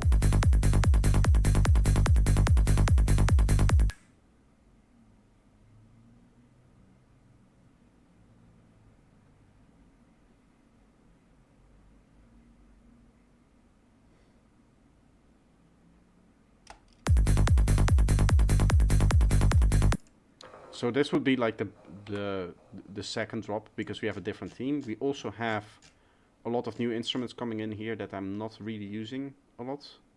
Mainly this glass thing and the very cool vocal lead that I made here.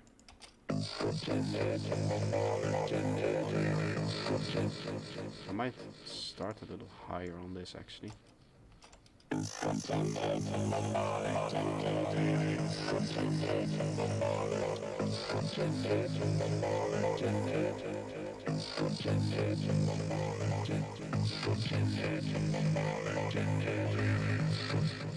Okay, that's giving me the dark feeling that I want from this.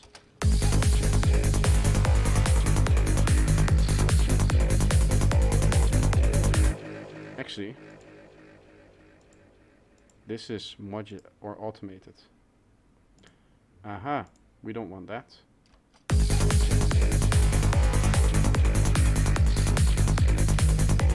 Is this vital text to speech? Yes. This was a big mess getting this to work. I don't know, I believe I'm switching.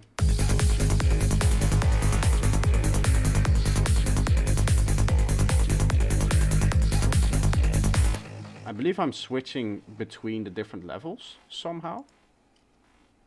This then goes to the macro, and then the macro goes to the levels. So all of them go up, I guess.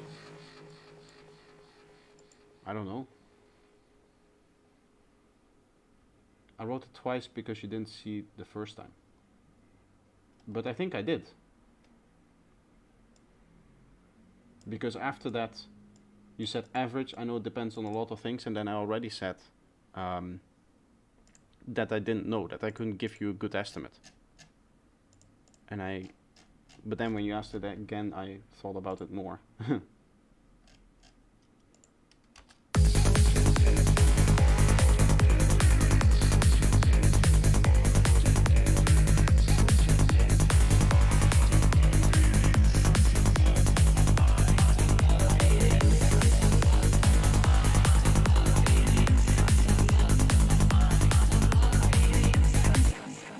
Overall, I would say that this plug is maybe a little bit, yeah, too much in your face.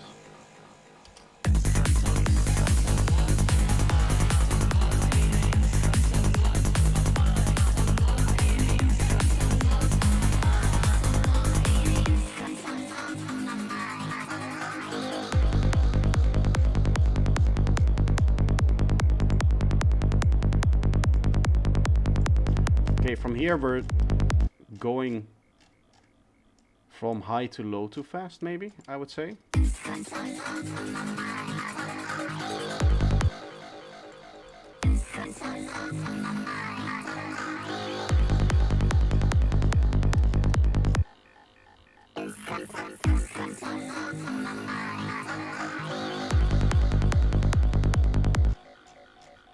So maybe somewhat of a fill here. Although I do want to keep the vocal loop going, so I don't know how I'm going to do that. I don't like the classic kind of drum fill or kick fill on top of these things. I like to do synth fills.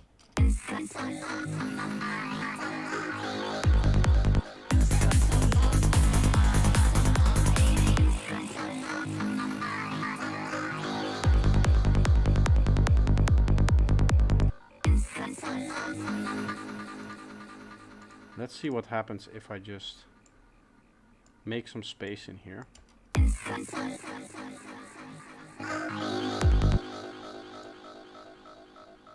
I like the last bit of it, because it sounds like it says baby, which I don't think it does.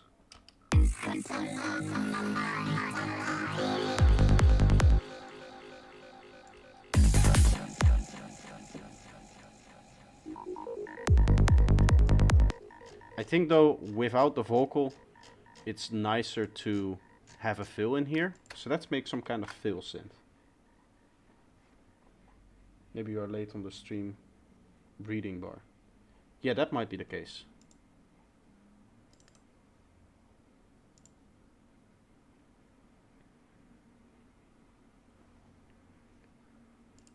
Although he did seem to respond pretty quickly before.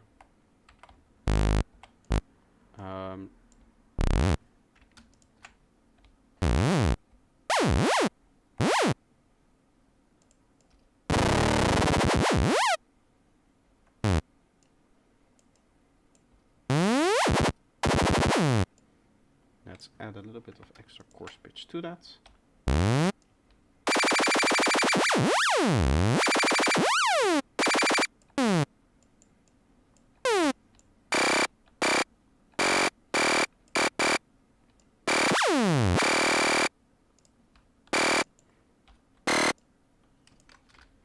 Nice pitchy tone to it.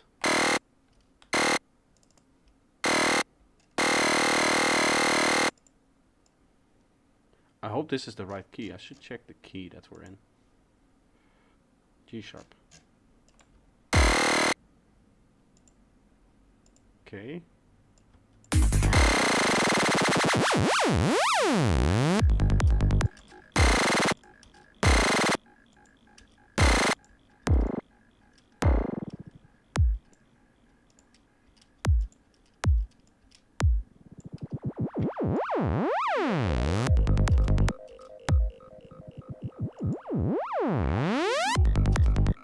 I like that. I'm going to add a slight bend to these.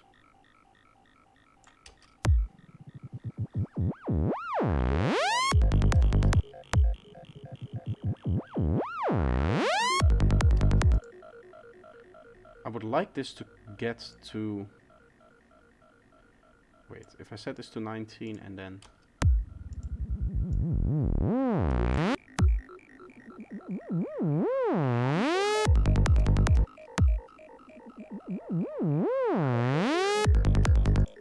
That should get me to a G sharp, right? Let's check. Let's check. Because I don't know notes.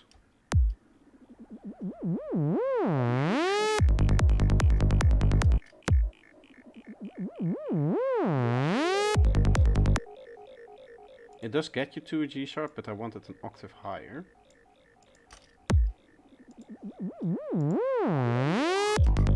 So we're going to pitch bend it up towards the end here, fairly strongly.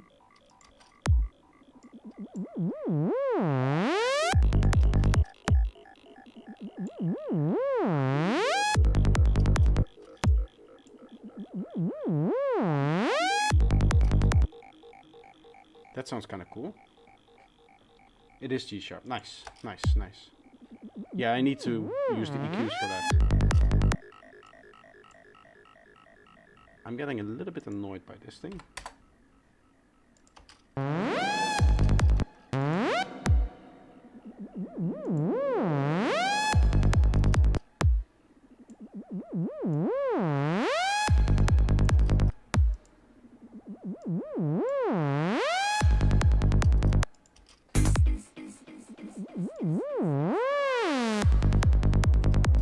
Oh, is it dependent on the timing?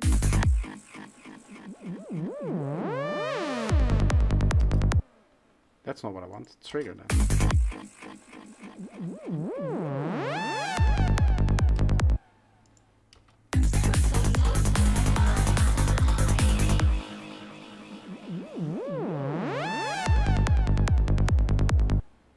It is kind of cool sounding. It is sounding different than we had before, but I like it.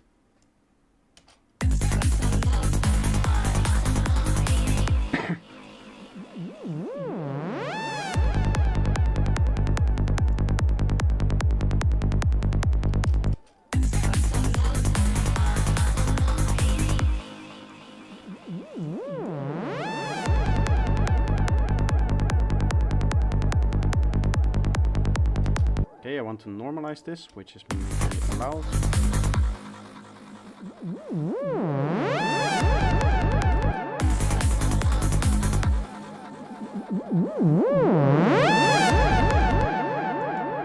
Needs a little bit more volume. And then let's turn it off so I can just check it. Okay, so now it's going above 0. Which means saturated right here, and then the delay and reverb is going to slightly change the volume, but that's going to be close enough. And I think minus 15 might be good.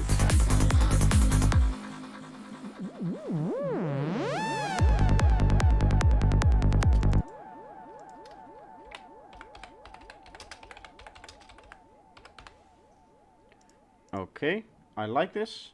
What I want to do is try out a few different waveforms in here. See if we can make it just a bit more interesting. We can try some of our own.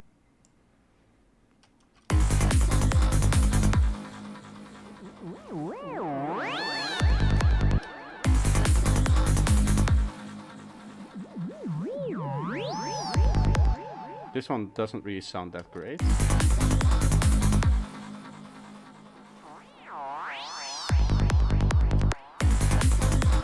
Maybe a bit of modulation on there, and then having this come up as well.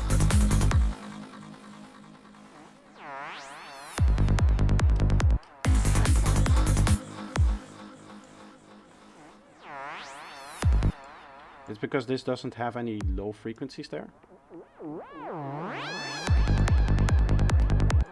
Now it does. Actually, you want this the other way around, like this.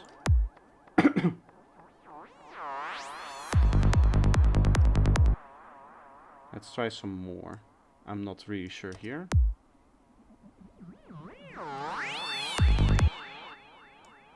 Every time I import a wavetable, it moves the project slightly forward.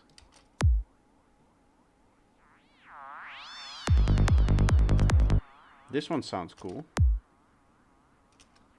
I'm going to normalize each. Please? Ah, gain separately, yes.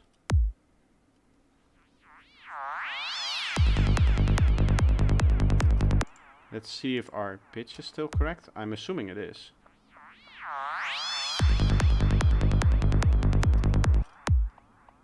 Not that it matters so high up, I think.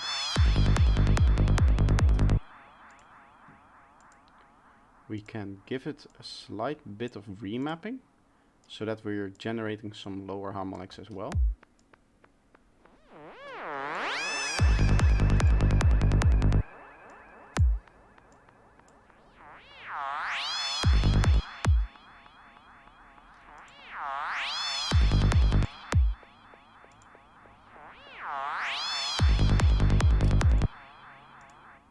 Like that, maybe?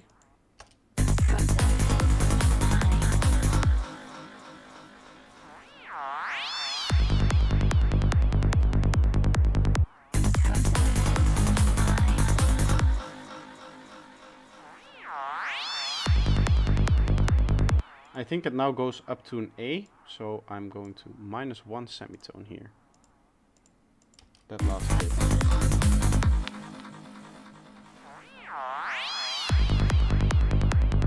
Now that sounds too low. Maybe it's like -50 in this.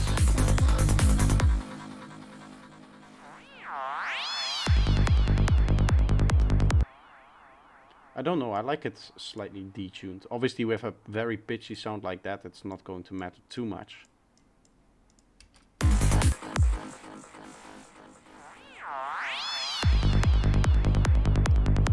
Ooh, it's distorting a little bit.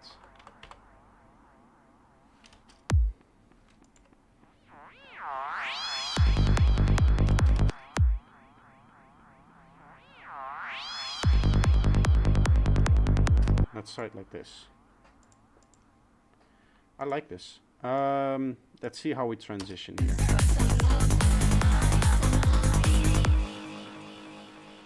No effects.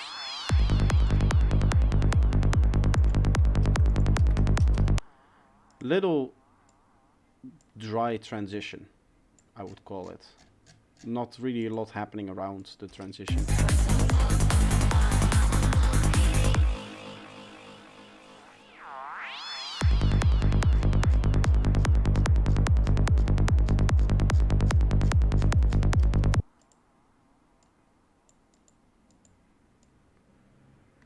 I'm going to take this piece here and then reverse it,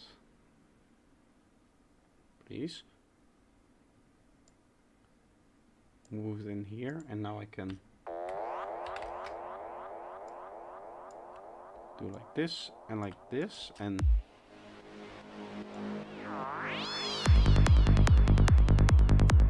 okay, I want this thing to fade in with the other one.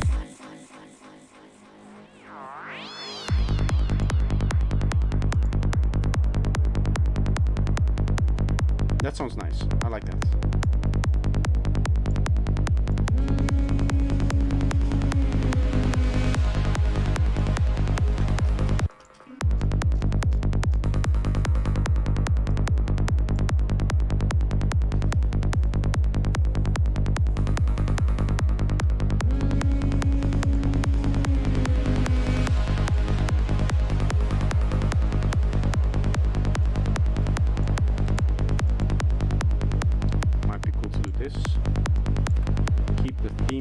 Of the flux as well.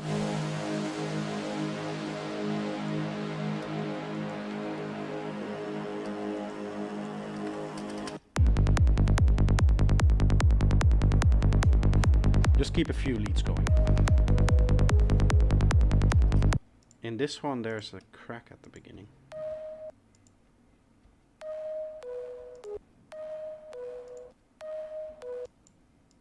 It's because this.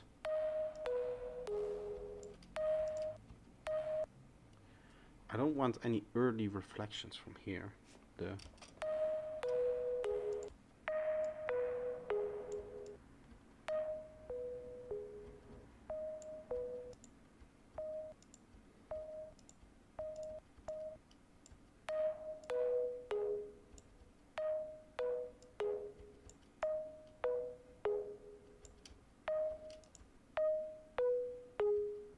Maybe without any reverb,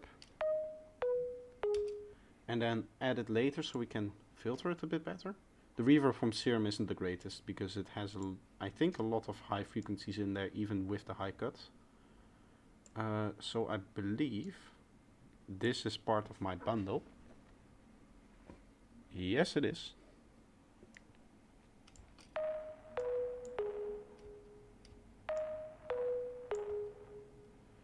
And this one sounds not that great. I'd like to be able to edit the time.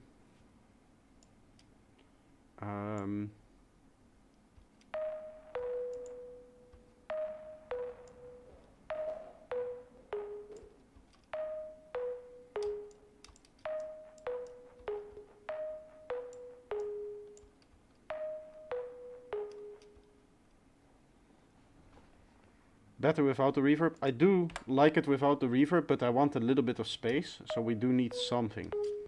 A chorus would be good. We can try chorus. Psycho X, how are you doing? I usually cut reverb from synths and add a single reverb to the entire track. Huh? To your leads group. What do you mean entire track? Not to your master, right? Please don't tell me you add reverb to your master.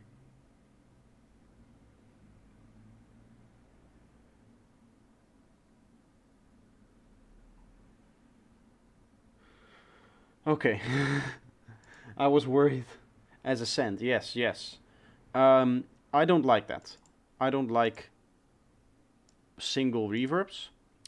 I will suffer the CPU consequences of that, but I do want my reverbs to be, as well as my delays, to be dependent on the channel that I put them on. Because in psytrance, delays and reverbs, their purpose is to actually fill up space. So in those cases, each element has a different space to fill. So you want full control over the delays and reverbs to do that. At least that's my strategy.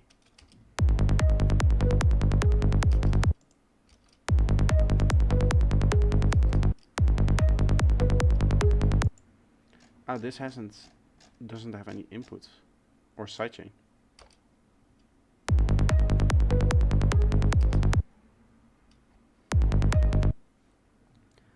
I like that. I want to see the echo. When are you on?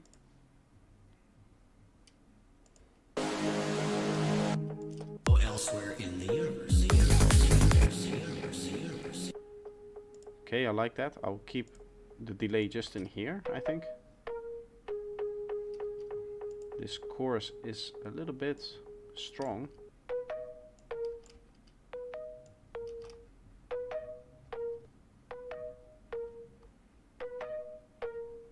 Is it just me, or does this sound distorted as well? Saturation, no saturation.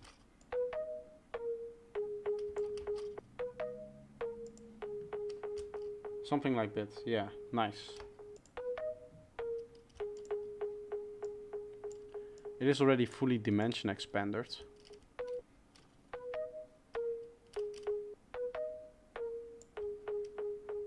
Which makes it sound a bit fuller, but I do want a bit of reverb on this.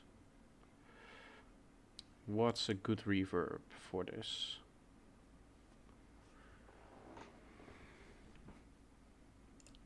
Reverb might have some cool sounds.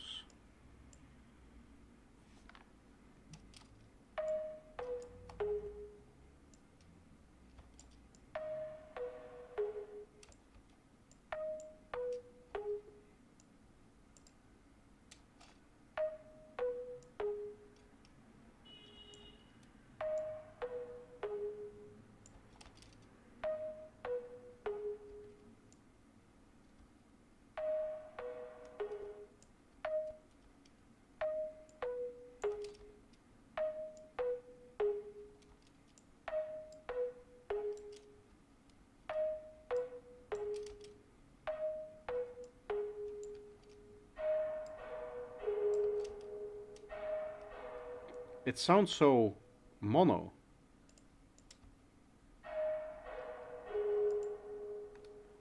I don't think I can change that. I don't want mono reverbs.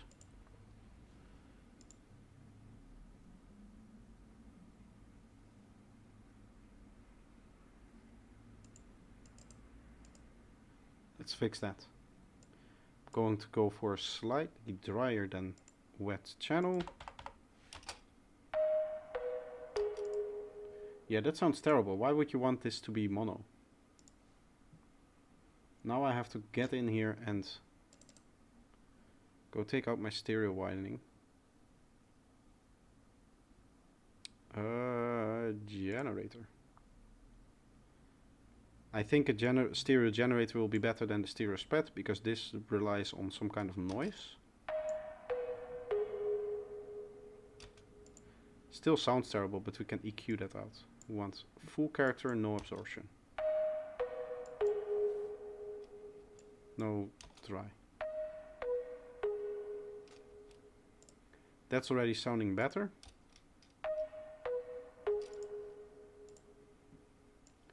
I'm going to take away all of the higher frequencies in here.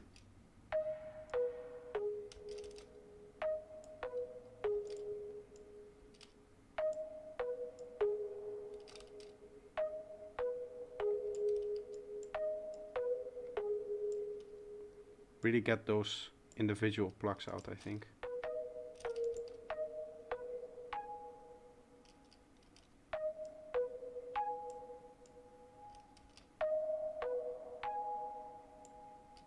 Yeah, just shaping out the area around it.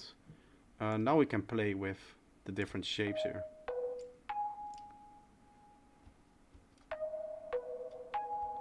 So the length is the depth.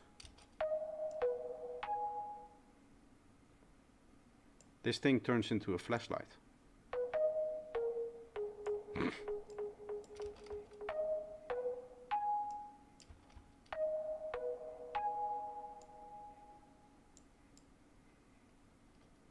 I wonder what the difference is between.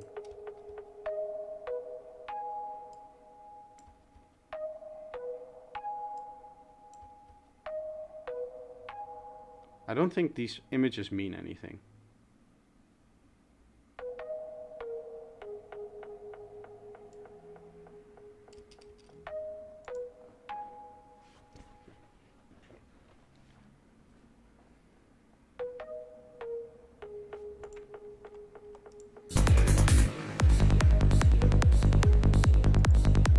I think this is what I was after.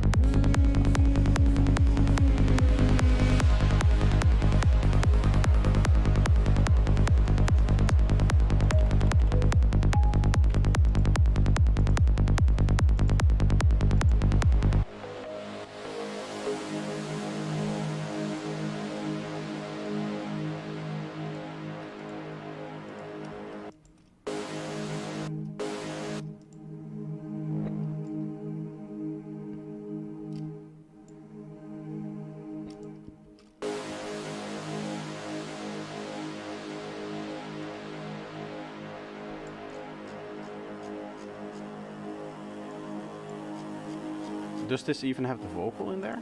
Is this the... Yes. Okay. So at least that is there. But we lost a lot of progress. Basically the whole second drop or the whole third drop has to be rewritten. Enable you to tie your digital persona to your actual physical person By integrating technology into your body. As I'm giving you a digital voice, I can speak for you in machine's native language, but also if you can't speak for yourself. I like this.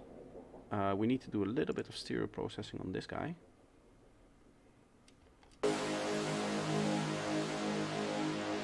I'm basically going to go, I think like this. A little bit wide here.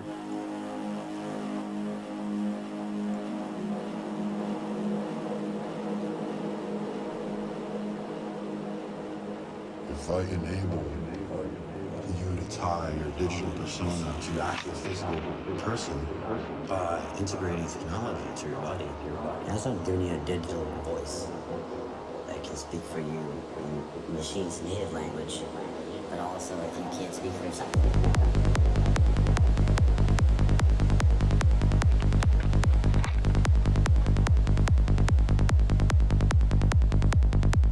This is a good start for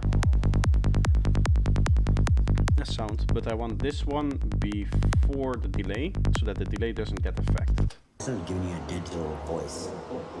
So our delay is still ping-ponging around machine's nicely. native language, but also if you can't speak for yourself. Or is this on the... Yeah, it's on the wide, which pushes the delays to the stereo field, which is a cool effect.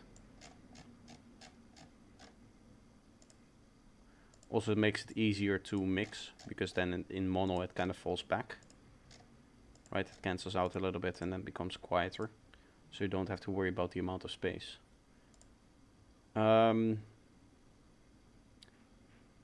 Let's listen to a few different drum loops. Which ones do we want to...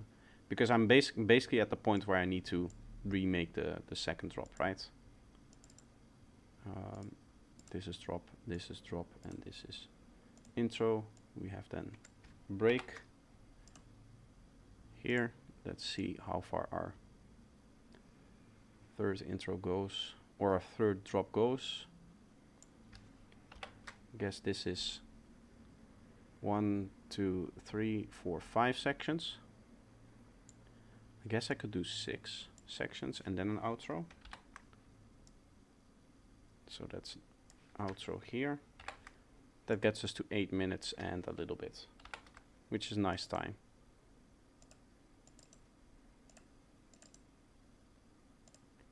Oh, this is that one. Okay.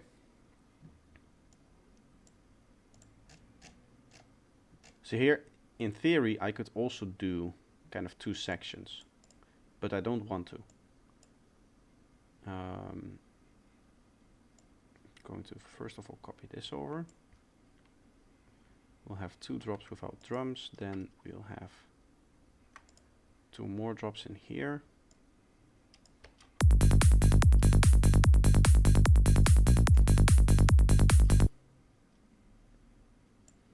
I don't think I'll have the... I don't think I'll have this in the second or in this part of the track.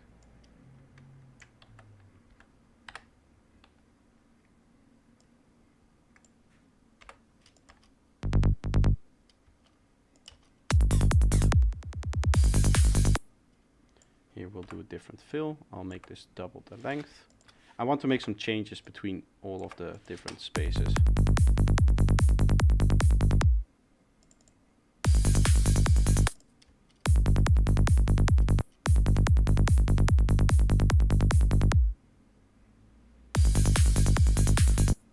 Why does this sound so?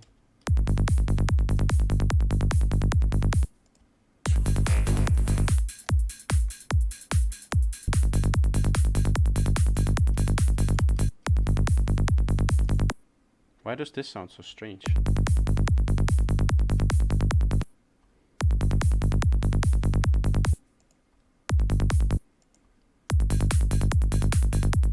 Ah. That's the output of the main thing. Here I'm using for the first time return tracks. So we have 3 return tracks. I did a video on this drum loop here.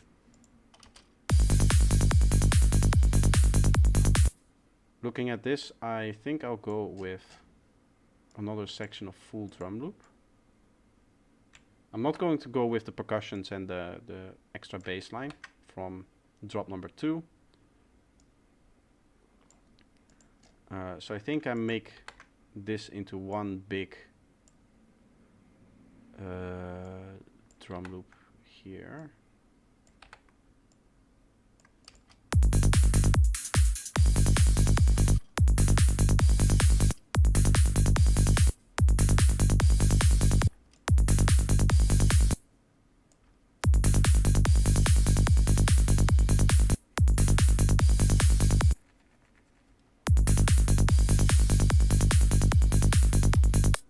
So this is a 32 bar section, and that means that I want a long fill after that.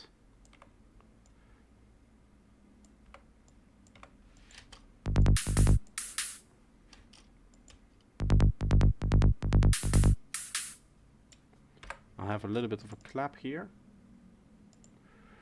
Clap, snare, main clap.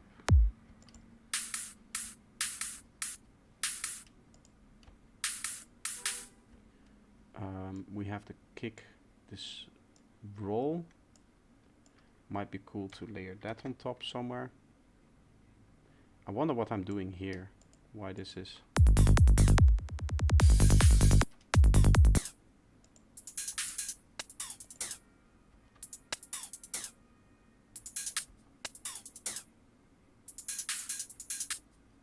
Might be a bit cleaner. I don't know. What is reason? Put that there.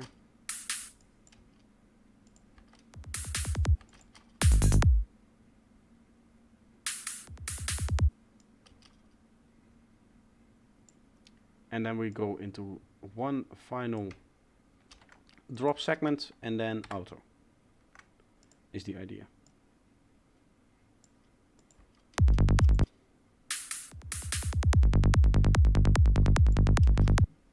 I might go back here into this lead.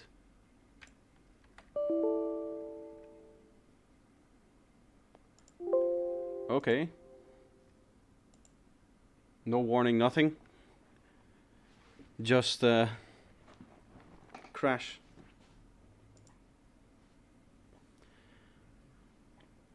Does that mean...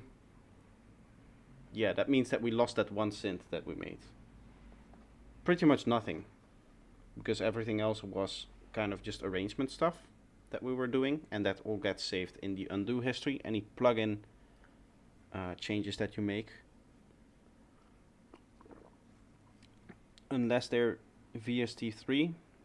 And my dumbass obviously keeps using VST2 for everything.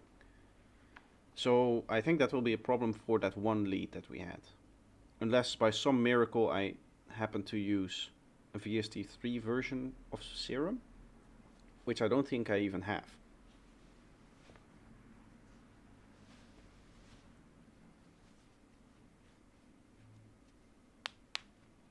Oh, that's going to take forever.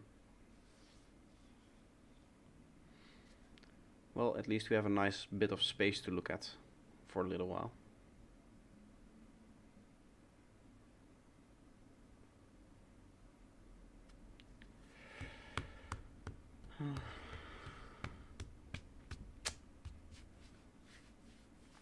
Slowly but surely.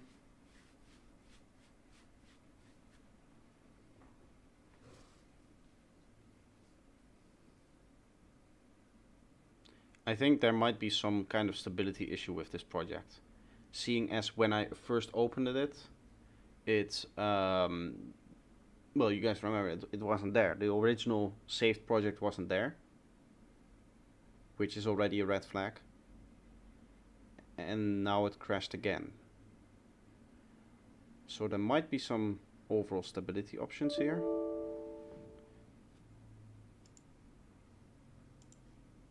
Okay.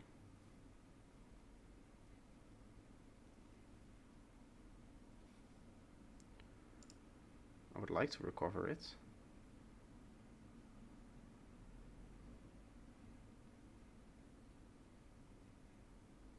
I'm thinking, what could this cause? Like, which plugins do I know of? Signalizer is unstable. But would that be it?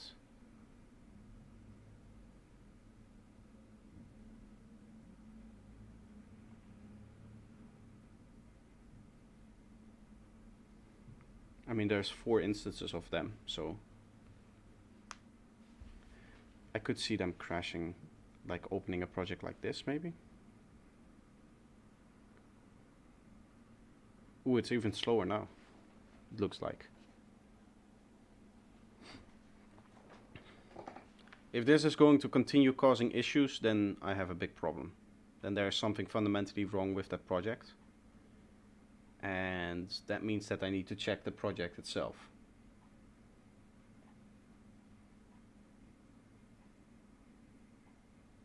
If it continues to crash on load, that is.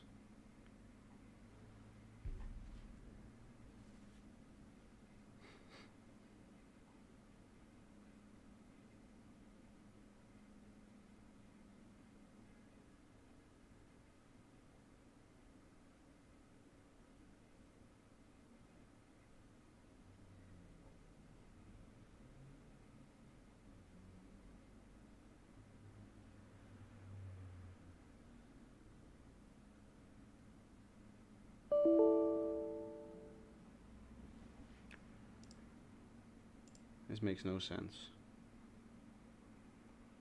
Going to try open up the backup again.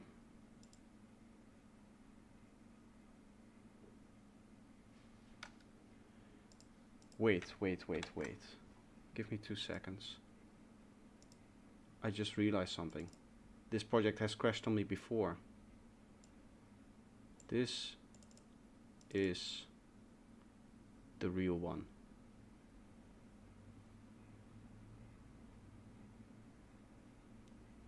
Andromeda will crash into us 4.5 billion years. You're ahead of the curve.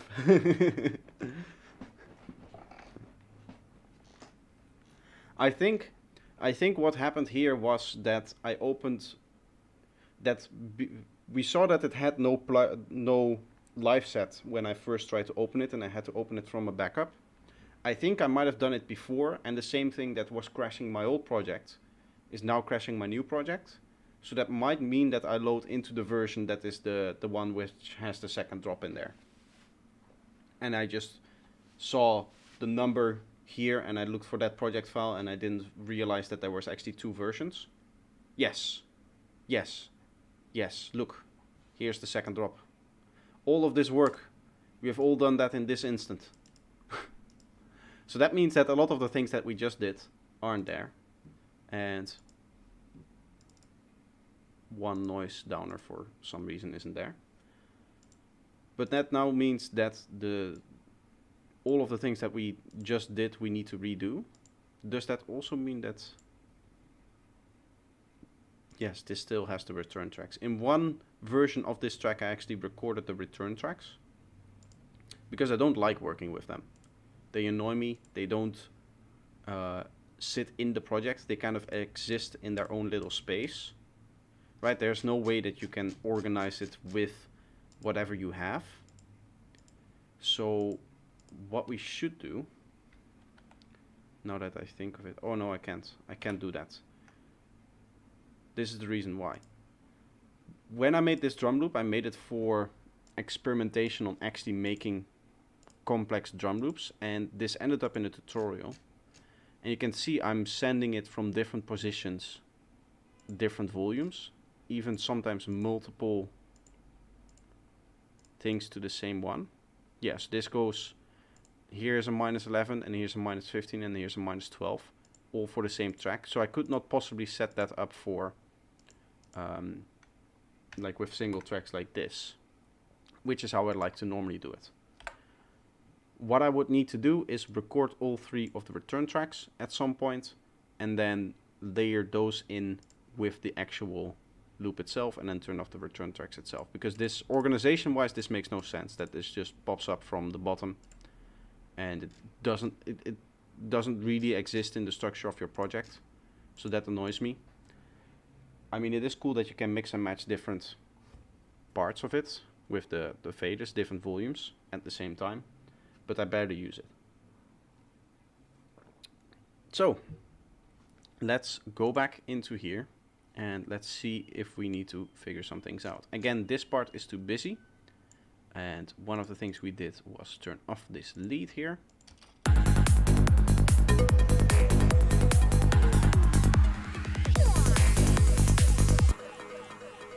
Actually, now that I think about this part,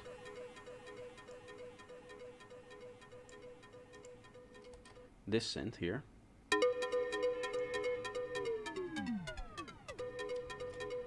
I believe I have it go back up in here as well.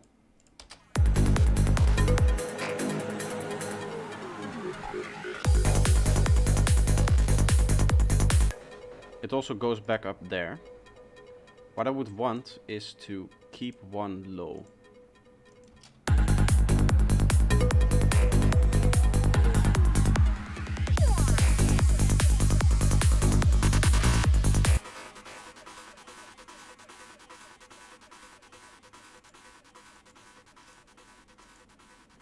Actually, now that I think about it, let's not do that. Let's just turn its volume off so that it doesn't pop back up. How much time do I have left? I have something in 2 hours. I do want to get off in a bit, actually. Sorry, sometimes I just speak to myself. Okay, so here delay is off.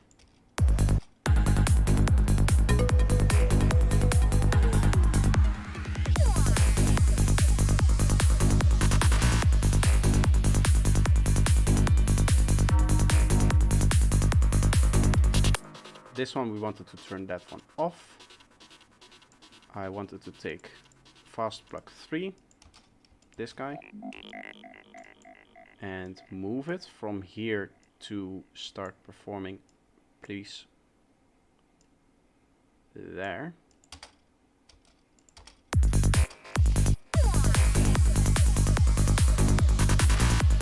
I zeroed this one out, I think. need to retrace my steps a little bit.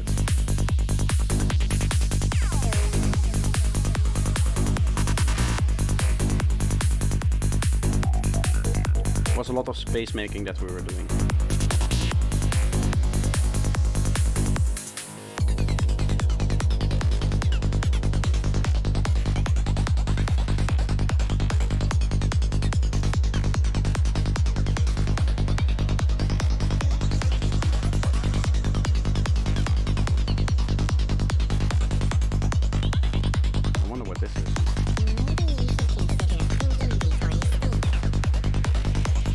Okay, so this was not the one to use.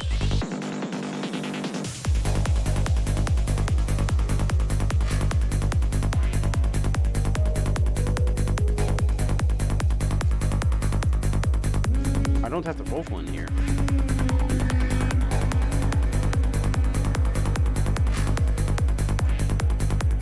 Ah, it's later.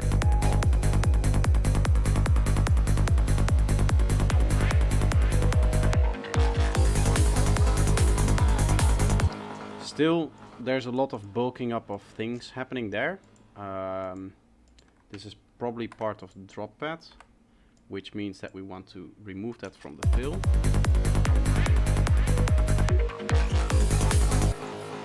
Still a lot going on. Let's turn that off and that off. And let's make you shorter.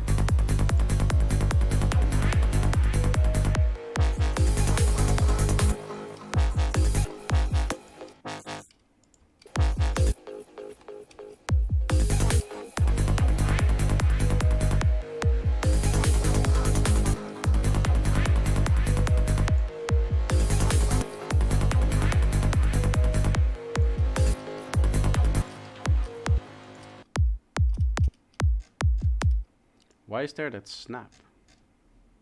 Do you hear the click in here?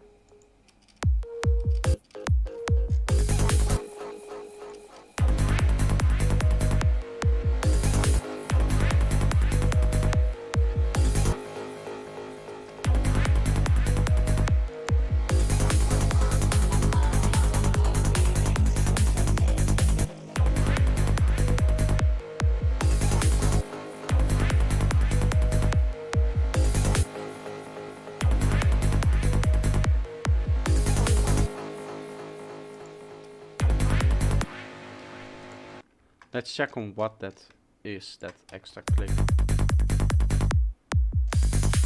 Okay, so it's not in there. Is it just that sine plug? Like if I turn this off?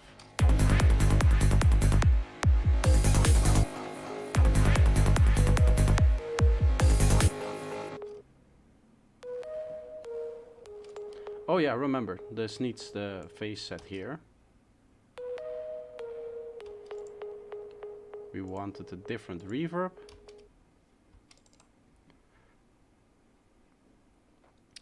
Reverbs, I think we used Reverb here. I don't remember the shape. I remember depth was all the way up. I think we had something like this. Okay, so we're going to group this together. I still don't understand why this particular reverb sounds so mono. I don't even know if it is. Let's check. It sounds to it on headphones, but there might be some trickery going on. Stereoscope. Let's have you in here. Let's have you...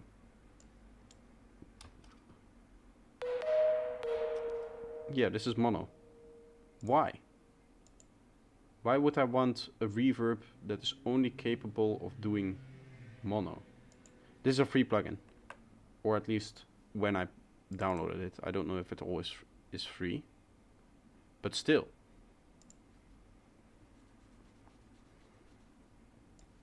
It does give me a cool opportunity to really shape the stereo character of my no absorption, 100% character, 100% wet. It allows you to shape the character of your reverb a lot. EQ8 on top of there.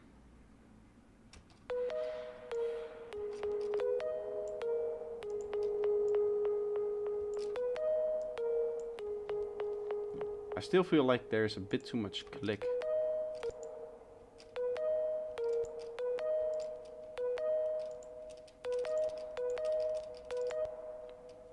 That's because of this thing. Why am I doing this? Do I even need...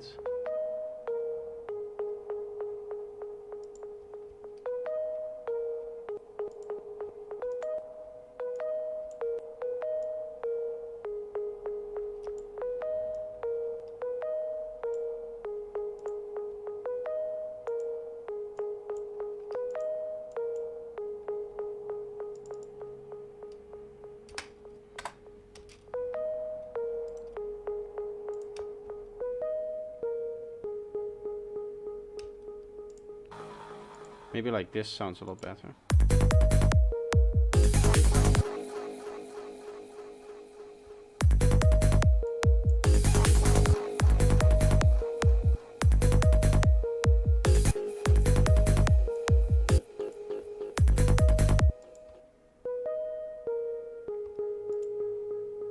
I would love to be able to set the length here as well. There's a depth, but this one isn't particularly long. Let's try a different reverb. We go black hole or cloud seed, I think, is good for long drony reverbs. Yeah. Let's try this one, which means no stereo.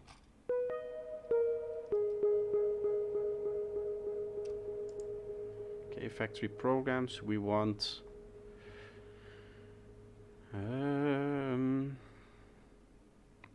medium space. Let's go for that, maybe.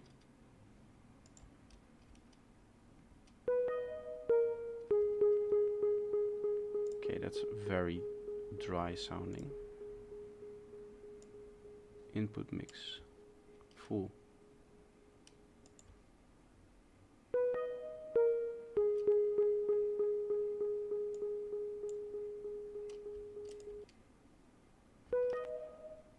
Where is mix?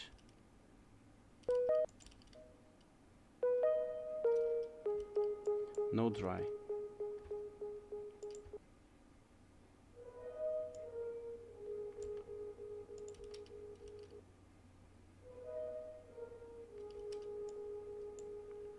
It's not really the kind of sound that I want.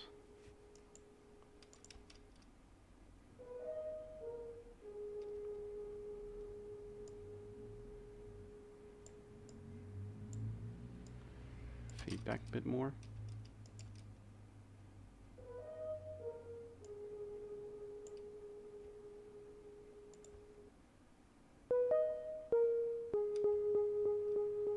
Sounds good, but I want more. Yeah, here. More main. That's the one.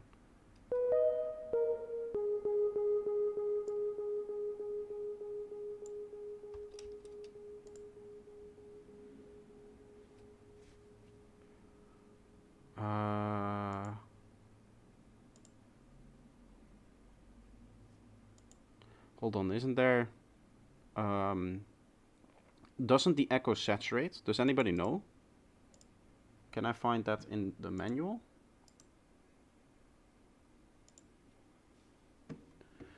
Ableton manual.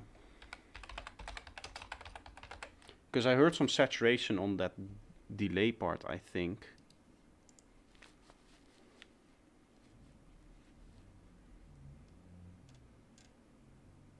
What's new in Ableton Live? No, that's not what I want. I want the full manual. Isn't there a full manual? Ableton reference manual. Context import. Downloads manual PDF English. I believe the echo device has some saturation in it, and that's why we're hearing it so clearly now. Because there's basically just a sine wave going in, and then once the delay hits, we start to get some of its saturation as well.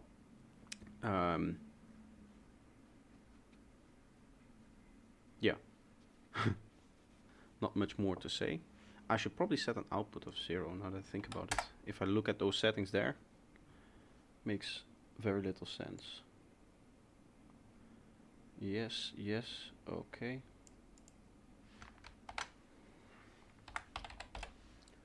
Let's see, echo. Echo tab, yes, here we are. The Ableton manual, where dreams are made. That lets you delay time of do the blah blah blah. The channel mode buttons let you choose between 3 different modes: stereo, ping pong, and mid-side. Delay down controls. Huh? Use the sync mode choosers to select one of the following beat sync modes, notes, triplet, blah blah blah blah. Okay, this isn't regarding that. It's not in here, the saturation. I just leave it playing.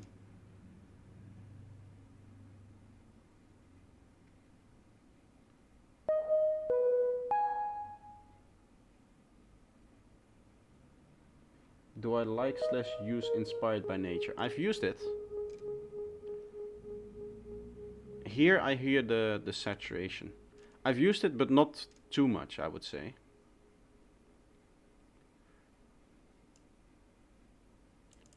Okay. That's the ducking.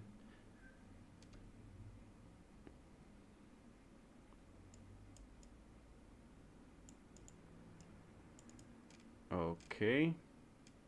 That's perfect. It doesn't say anything about potential saturation. Gate enables a gate that echoes input. Okay.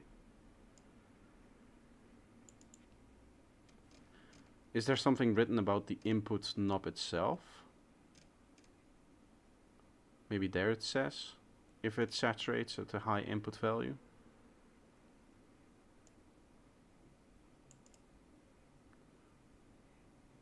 That's the modulation tab.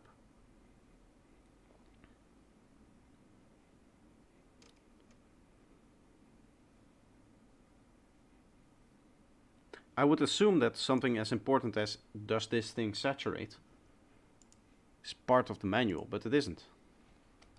I hear it in here, I think. Ah, not anymore. I had it at 2.3.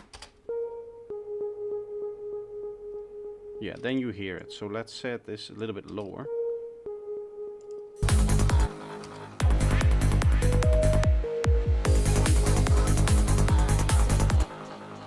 I like this. I want Cloud Seed to be a bit louder, I feel. Is that strange?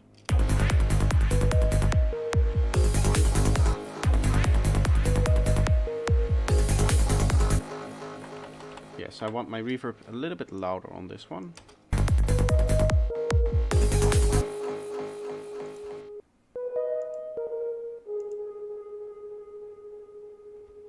It's actually the reverb that is... No. It's still saturating.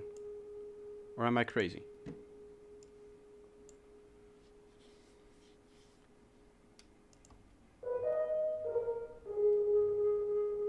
Yep. There's the excess saturation. Third harmonic goes up. Why? Why would you add saturation?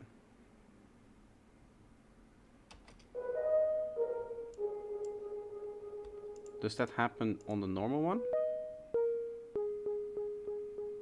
No. So it is the reverb. 100% the reverb.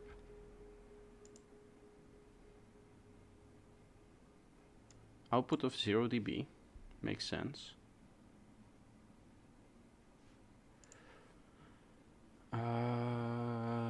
Loudness meter.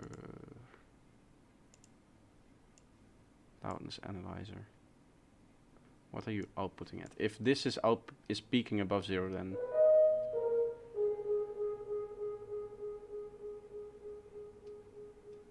it isn't.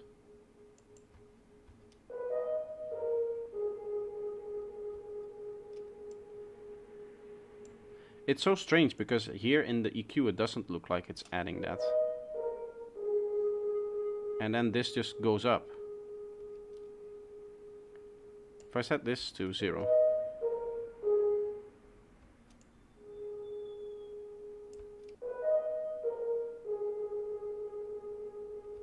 It just comes in and then stops again.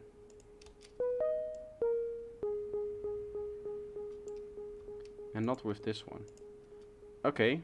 I think the only solution is just to remove that.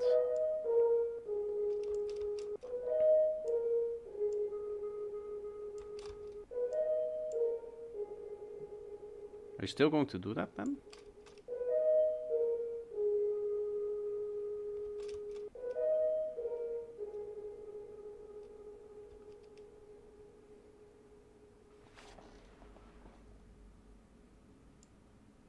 Huh? Okay, let's try a different reverb.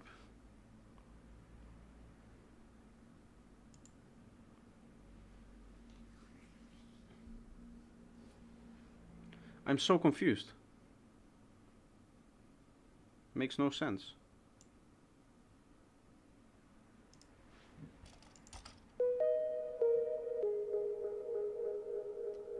This one also saturates.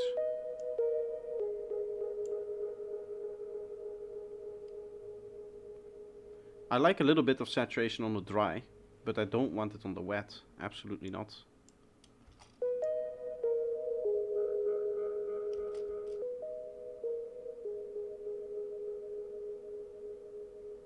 But how?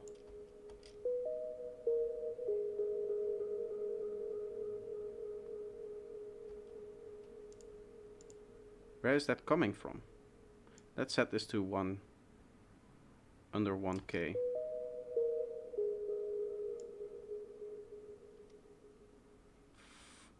$600. It's still in there.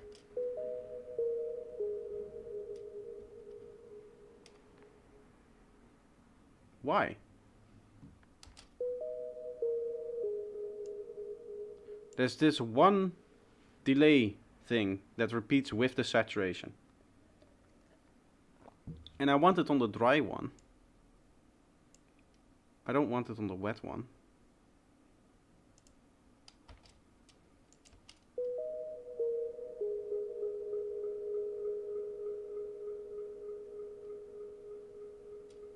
I don't get it. Let's try a different delay. Group this, turn it off so I keep the modulation. Can I do it like this?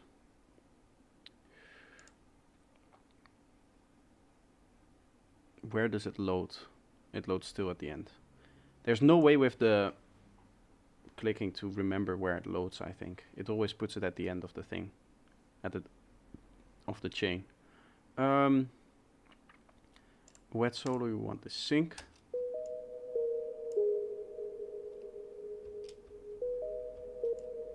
Obviously we need to put this outside here. We get dry wet of like 40.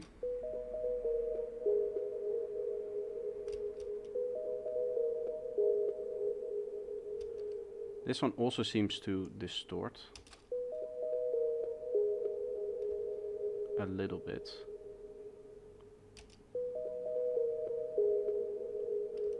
Does this have gain in? Yes. Okay, we're going to go -6 and then 6 maybe. Still one click. Do you hear it?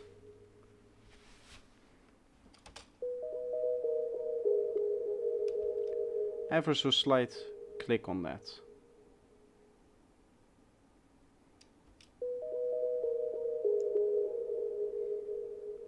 Let's set this to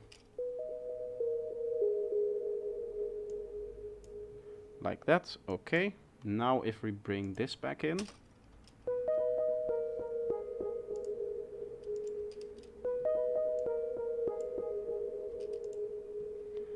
I guess that ruins everything.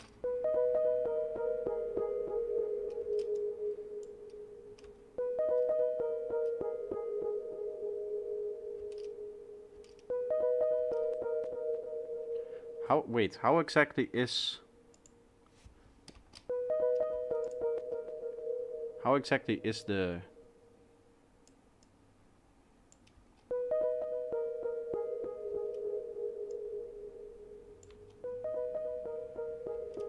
If I go...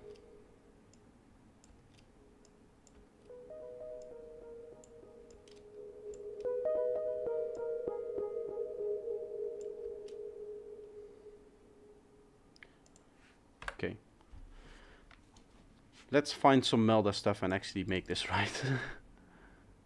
M turbo delay. Perfect. Okay. This is going to go... I want to go into edit, if possible. Does this not have the edit mode? Sorry, I don't use this too often. Super Pong. We're going to go for dotted.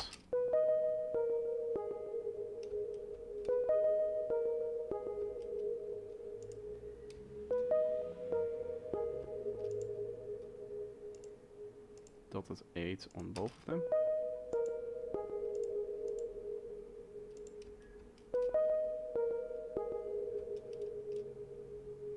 Strange. If I go...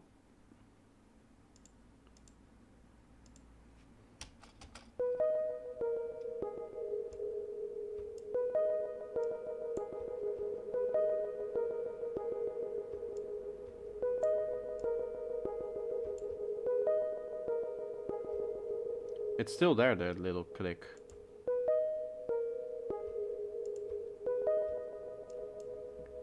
I think it's just something that has to do with the synth. If I maybe... Yes, a little bit of attack.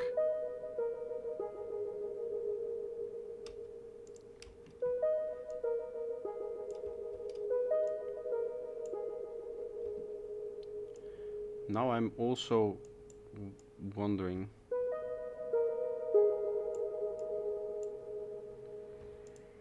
Okay, like this, and then we go up here,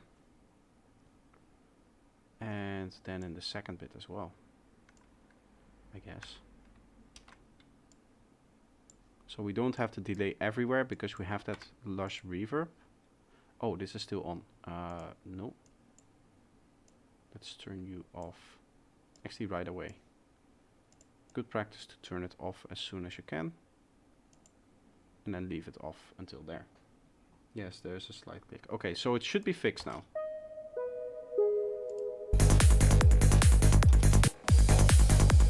Might be a bit loud now in the mix.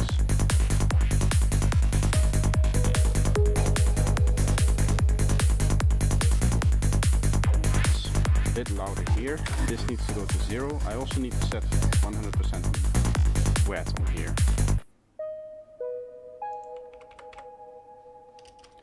I like the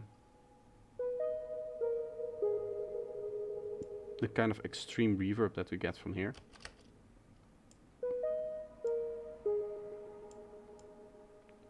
You can almost create a shimmer effect by removing the lowest fundamental for a sound like this.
That's very bold to mix all of that together. Also, we have a different structure here. Does that mean that this track is just going to be shorter? Yeah, this 7-minute track then.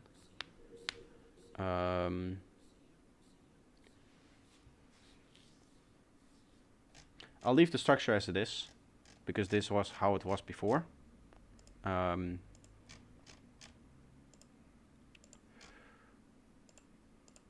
don't know. No. To be honest, kind of the crashing kind of got to me a little bit, and oh, yes, please save. The fact that we crashed there and we lost so much progress, even though we would have lost the progress anyway because it turned out that was the wrong project file.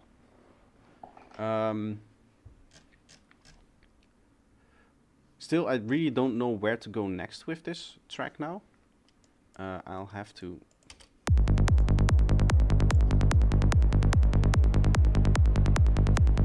check a little bit. We did make some of the changes again. We're developing technologies that will allow us to go elsewhere in the universe.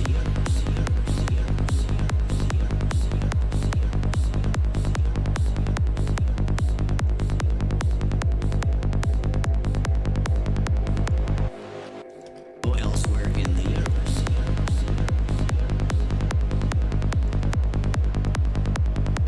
Go elsewhere in the universe.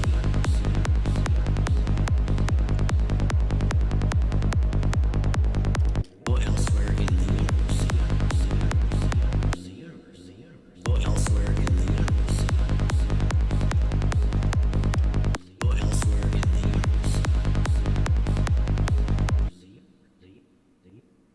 Go elsewhere in the universe. Go elsewhere in the universe. That last Go elsewhere in the universe. kind of sound, I want that gone. Go elsewhere in the universe. Go elsewhere in the universe. Go elsewhere in the universe. Go elsewhere in the universe. That's a lot better. At the same time, we're developing technologies that would allow us to go elsewhere in. We're losing a lot of brightness from that. At the same time, we're developing technologies that would allow us to go elsewhere in the universe. At the same time, Maybe we're a bit more on developing this part technologies that would here. allow us to go elsewhere in the universe. That's nice. Now that means that this can go all the way up again, At the same I think. time, we're developing technologies that would allow us to go elsewhere in the universe. Can give this a bit of the saturation and boost back. At the same time, we're developing technologies that would allow us to go elsewhere in the universe.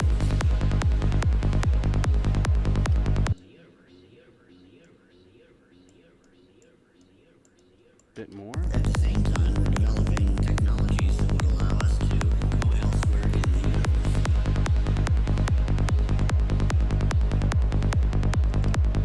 Go elsewhere in the universe.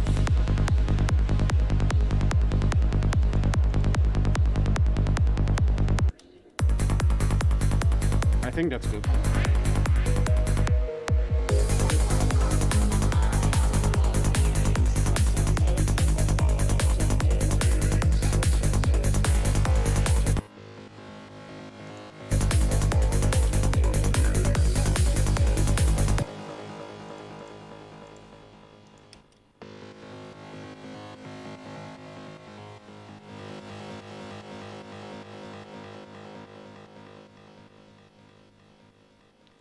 This is a bit of a mess, this sound.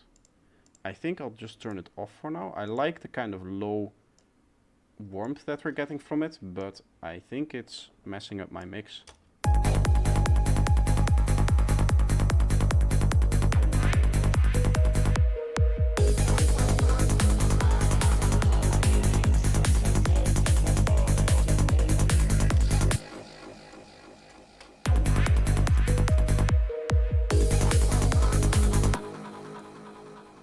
I'm going to delete this here, delete this here.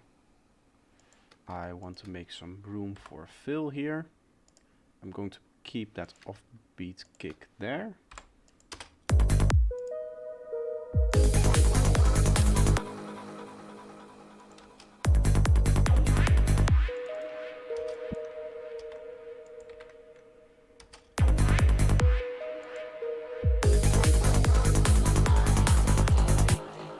But this is obviously not enough in terms of elements. What can we add here to one of these sine plugs that would fit well?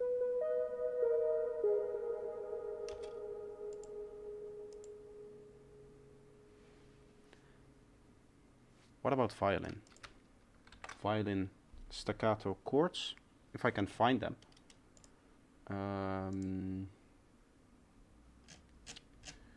Might have some in contact player. Contact 7.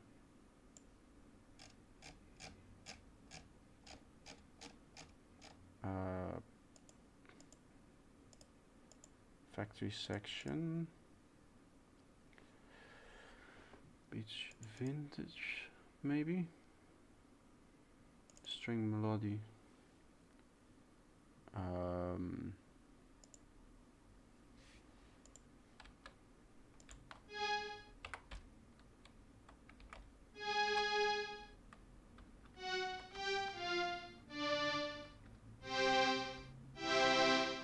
That doesn't really sound like actual strings. Might be best to look in here somewhere.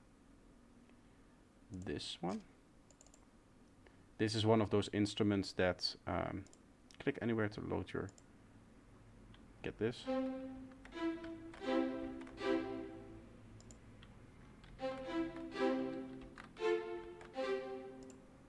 This might be a good one.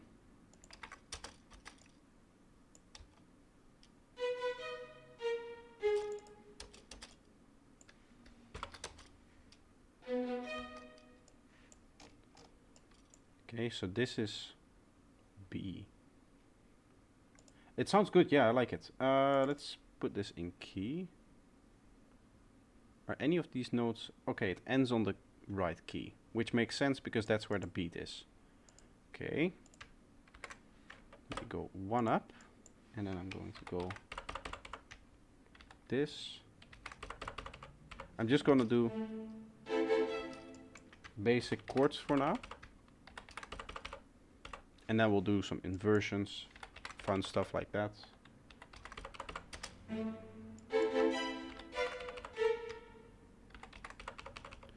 I don't like the diminished note that we're forced with here. So 100% this.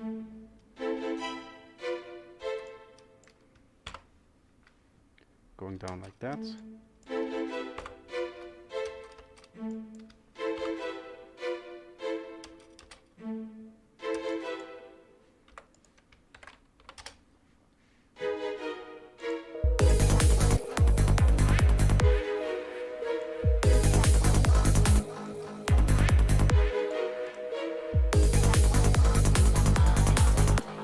Keep it. I am going to freeze it and then flatten it and line it up, because violin always has a little bit of an attack,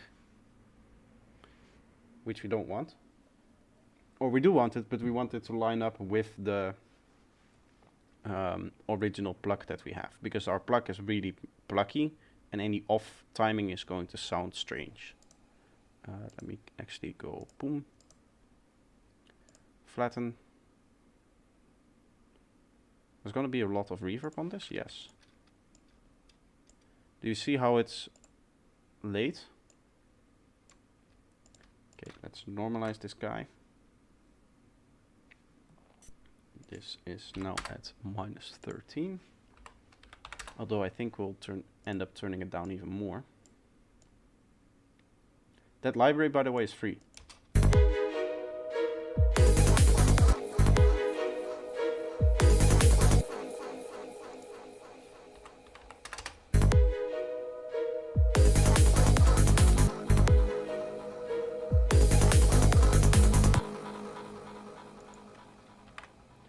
Want it to be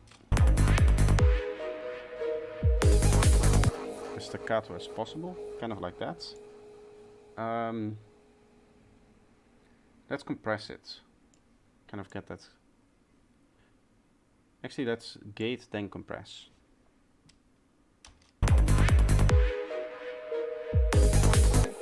So the gate is just getting me the little bits here.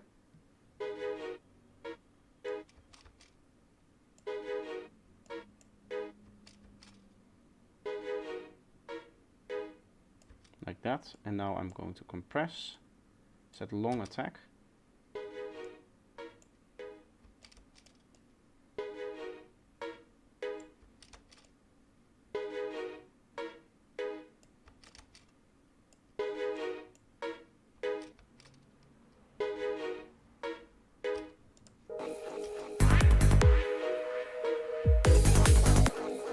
I don't like this note.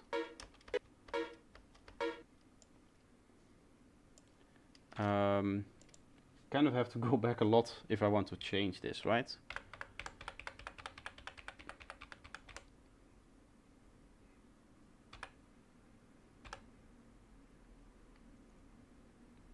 it going back? I don't think it is. No, there we are. That's the consolidation.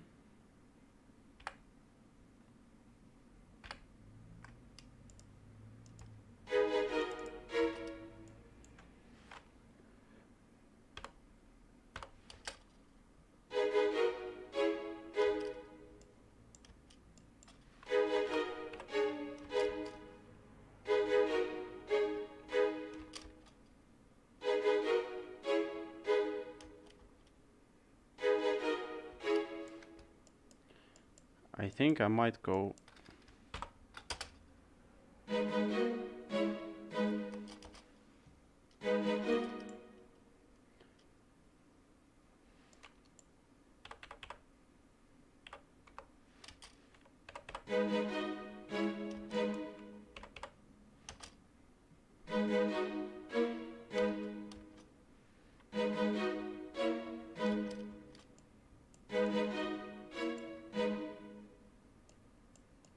I should add some random velocities to this. Going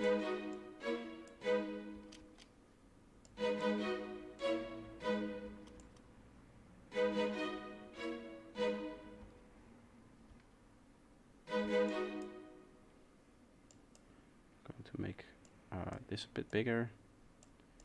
Have that stand there, and this actually more spread out but lower.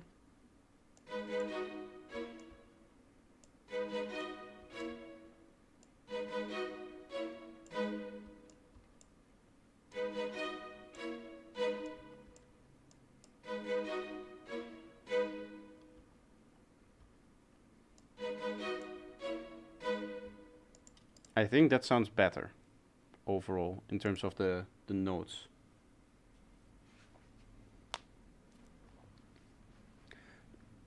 Takes a little bit of time to set up all of the velocities, but it gives you a lot of control over the actual expression that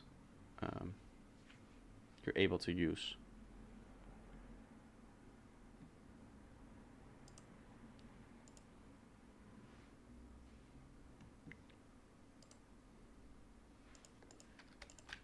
Okay, let's do the same thing again. Yeah, so now it's minus 17.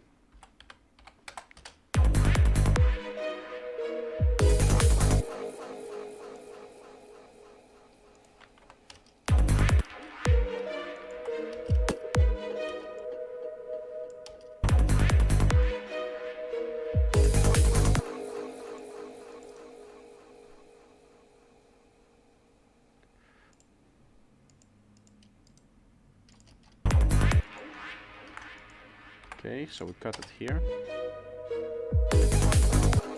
I like that. I want none of the higher frequencies here.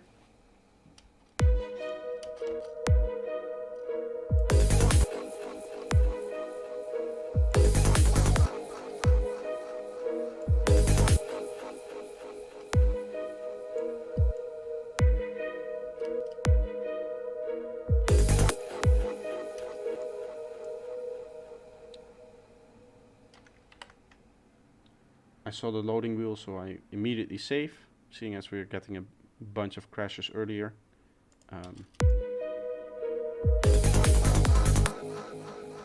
Okay, I think it still has a bit too much presence.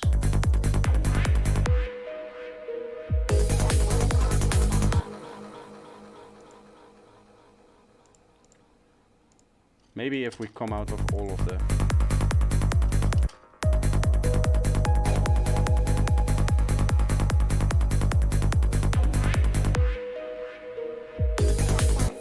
Actually, going out of the drop, it doesn't sound too overpowered now.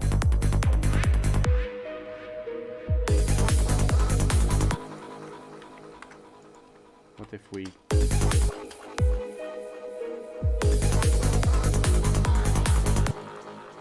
In that case, our thing... This doesn't make a lot of sense either. We'll just keep it like this and do... Or maybe just...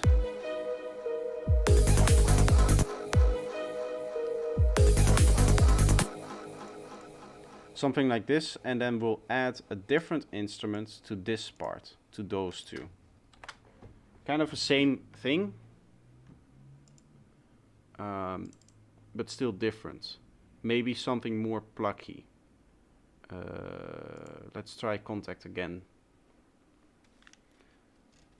Maybe something like a harp or something like that.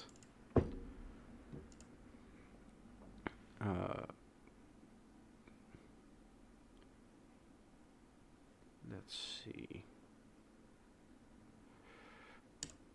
Heroic horns. Marcato mix. I have no idea what that means.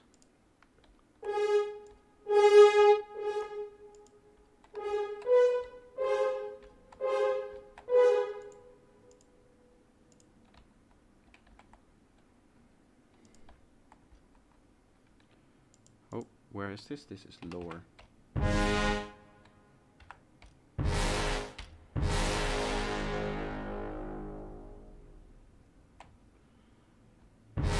I was looking for a harp, I think. But all of these have names that really don't tell you exactly what's in it, like Power Strike. What? Oh, these are percussions.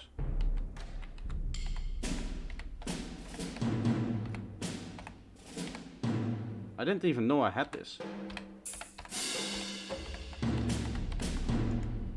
How much is there?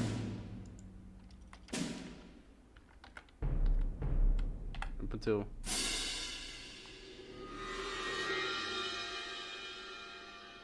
Okay. Cool. I know about this one.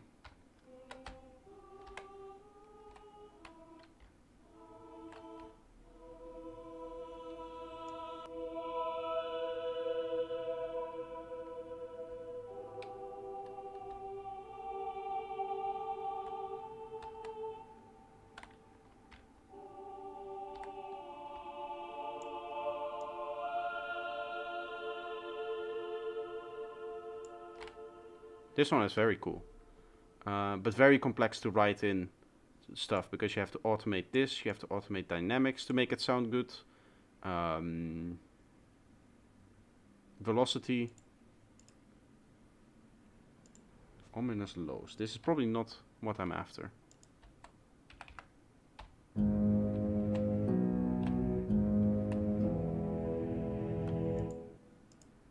There's a lot of mixes between different things. What are you?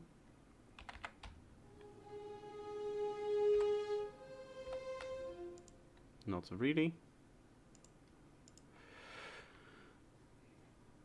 20 hits. Let's see.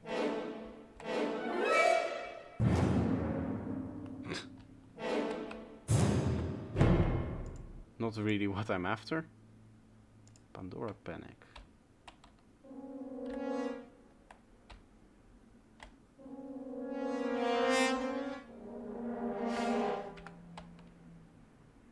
Is this just not available in G sharp? No. What?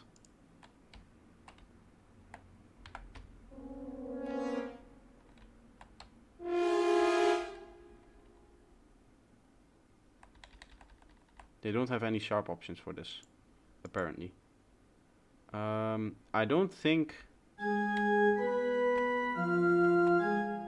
I'll find what I'm looking for here in this particular pack. There's also multis. This is a whole bunch of different stuff. This doesn't tell me anything. Wait, this is...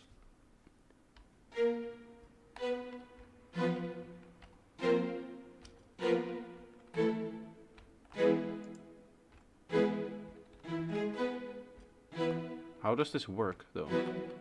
If I go lower, does it...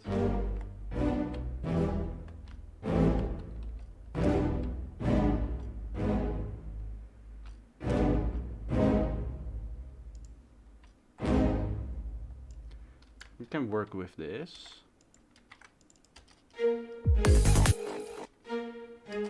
So that's just the violence from before. But now...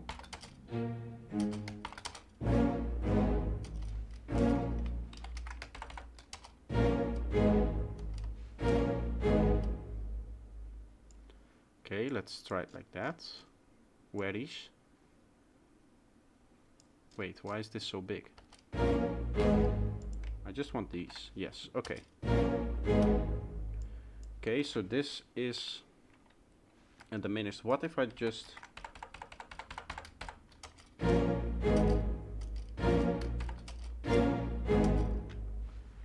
a 7th on here, and then 1, 2, 3.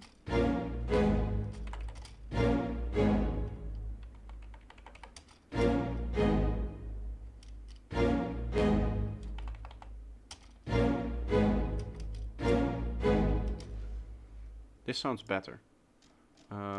Also, this MIDI is 1, 2, 4.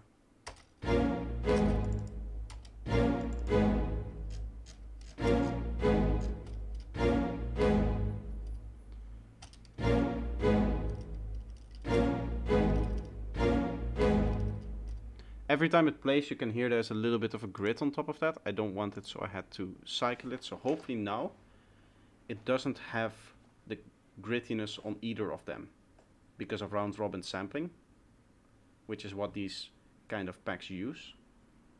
How long have I been streaming? It's almost been 4 hours. I think I'm going to end it real soon here. It was an interesting stream, I would say. Not a lot of stuff done. Let's see, I'll fit in this element real quick into here. I guess like this.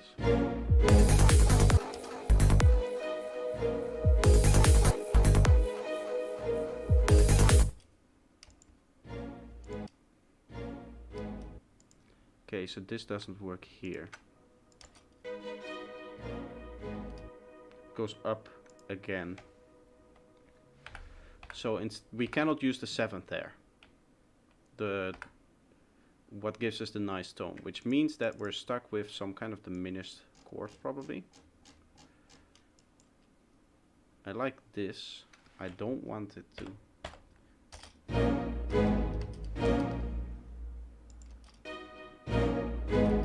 Okay, so that's the same. If I go...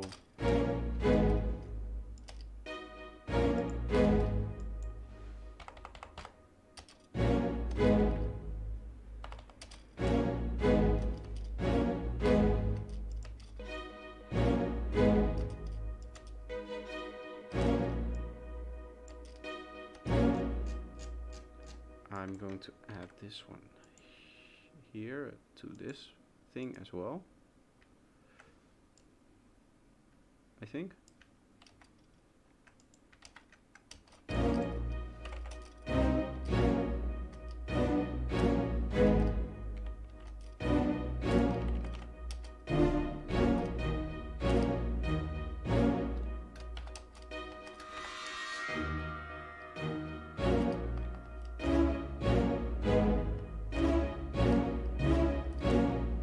Does anybody remember what the root note of this one here is?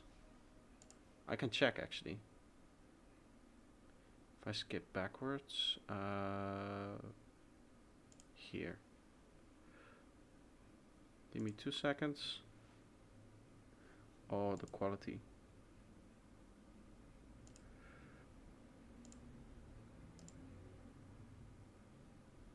Oh, my camera is right in front of the... that is a C sharp.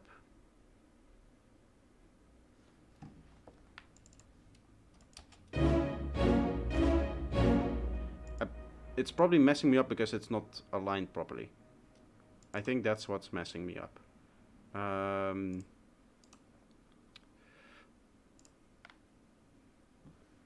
Okay. We'll fit this in. I'm adding an extra note in here so that it aids the transition from this element into this element. I don't know if it will fit nicely. Normally orchestra is not something you associate with psytrance, but every once in a while I like to have that in there. Because it's a good way to kind of use a real world instrument that is fairly recognizable. Okay, Control J. By the way, can I make this longer without? Yeah, then I can fade it out a bit longer. Like that. And then have this like so. It's at -8, that's quite loud. Minus 13, let's try it like that.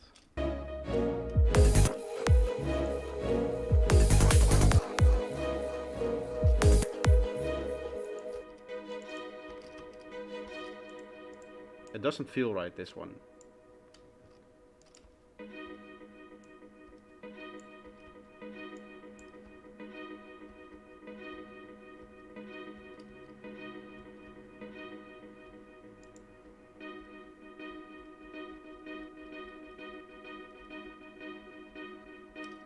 Might have been D sharp, looking at it now.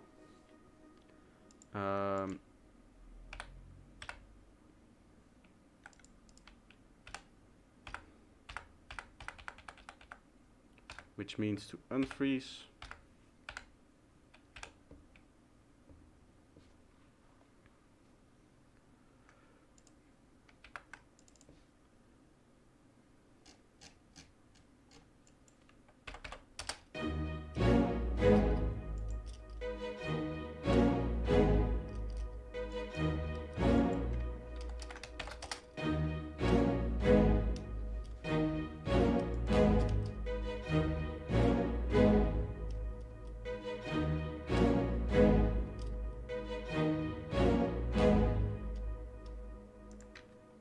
I'll record it because that's faster.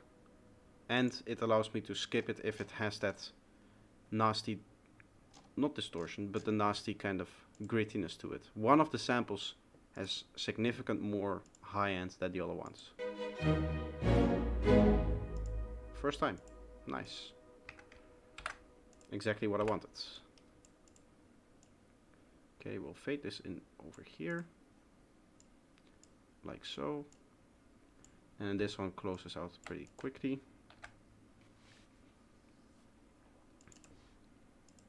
Zero, let's have you go at -13 again. Turn that off.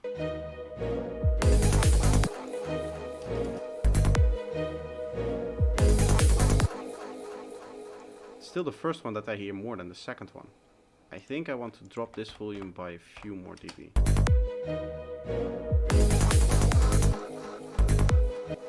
Really, these should be background elements for the main plug, right? So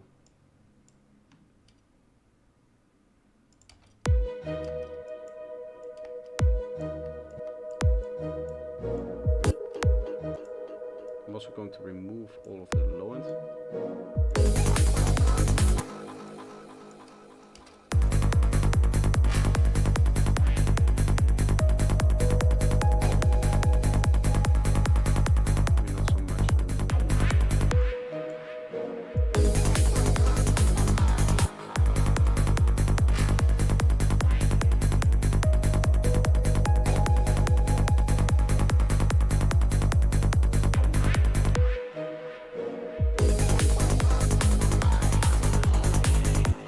I'm not sure about this. I'm not sure. I'll leave it off for now. To be honest, it doesn't feel like we made a lot of progress today. Let's quickly save. But for today, I'm going to finish it here. In about an hour I have a meetup with my parents, who via Zoom, because it's my mother's birthday. So I want to eat something before that. So yeah, I'm going to end the stream here because I have other things to do and I'm out of inspiration for today. So this is going to be it. I hope you guys enjoyed the stream, and we'll see you in the next one, in which I am going to do probably full production, because let's be honest, the wavetables are getting a little bit old.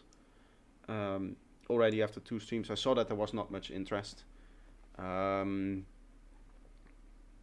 Yeah, thank you for the compliments, Klaus. But it didn't feel like a great stream to me, if I'm going to be honest with you. Either way, I'm glad that you enjoyed it, and I hope to see you in the next one. Bye bye, guys. See you.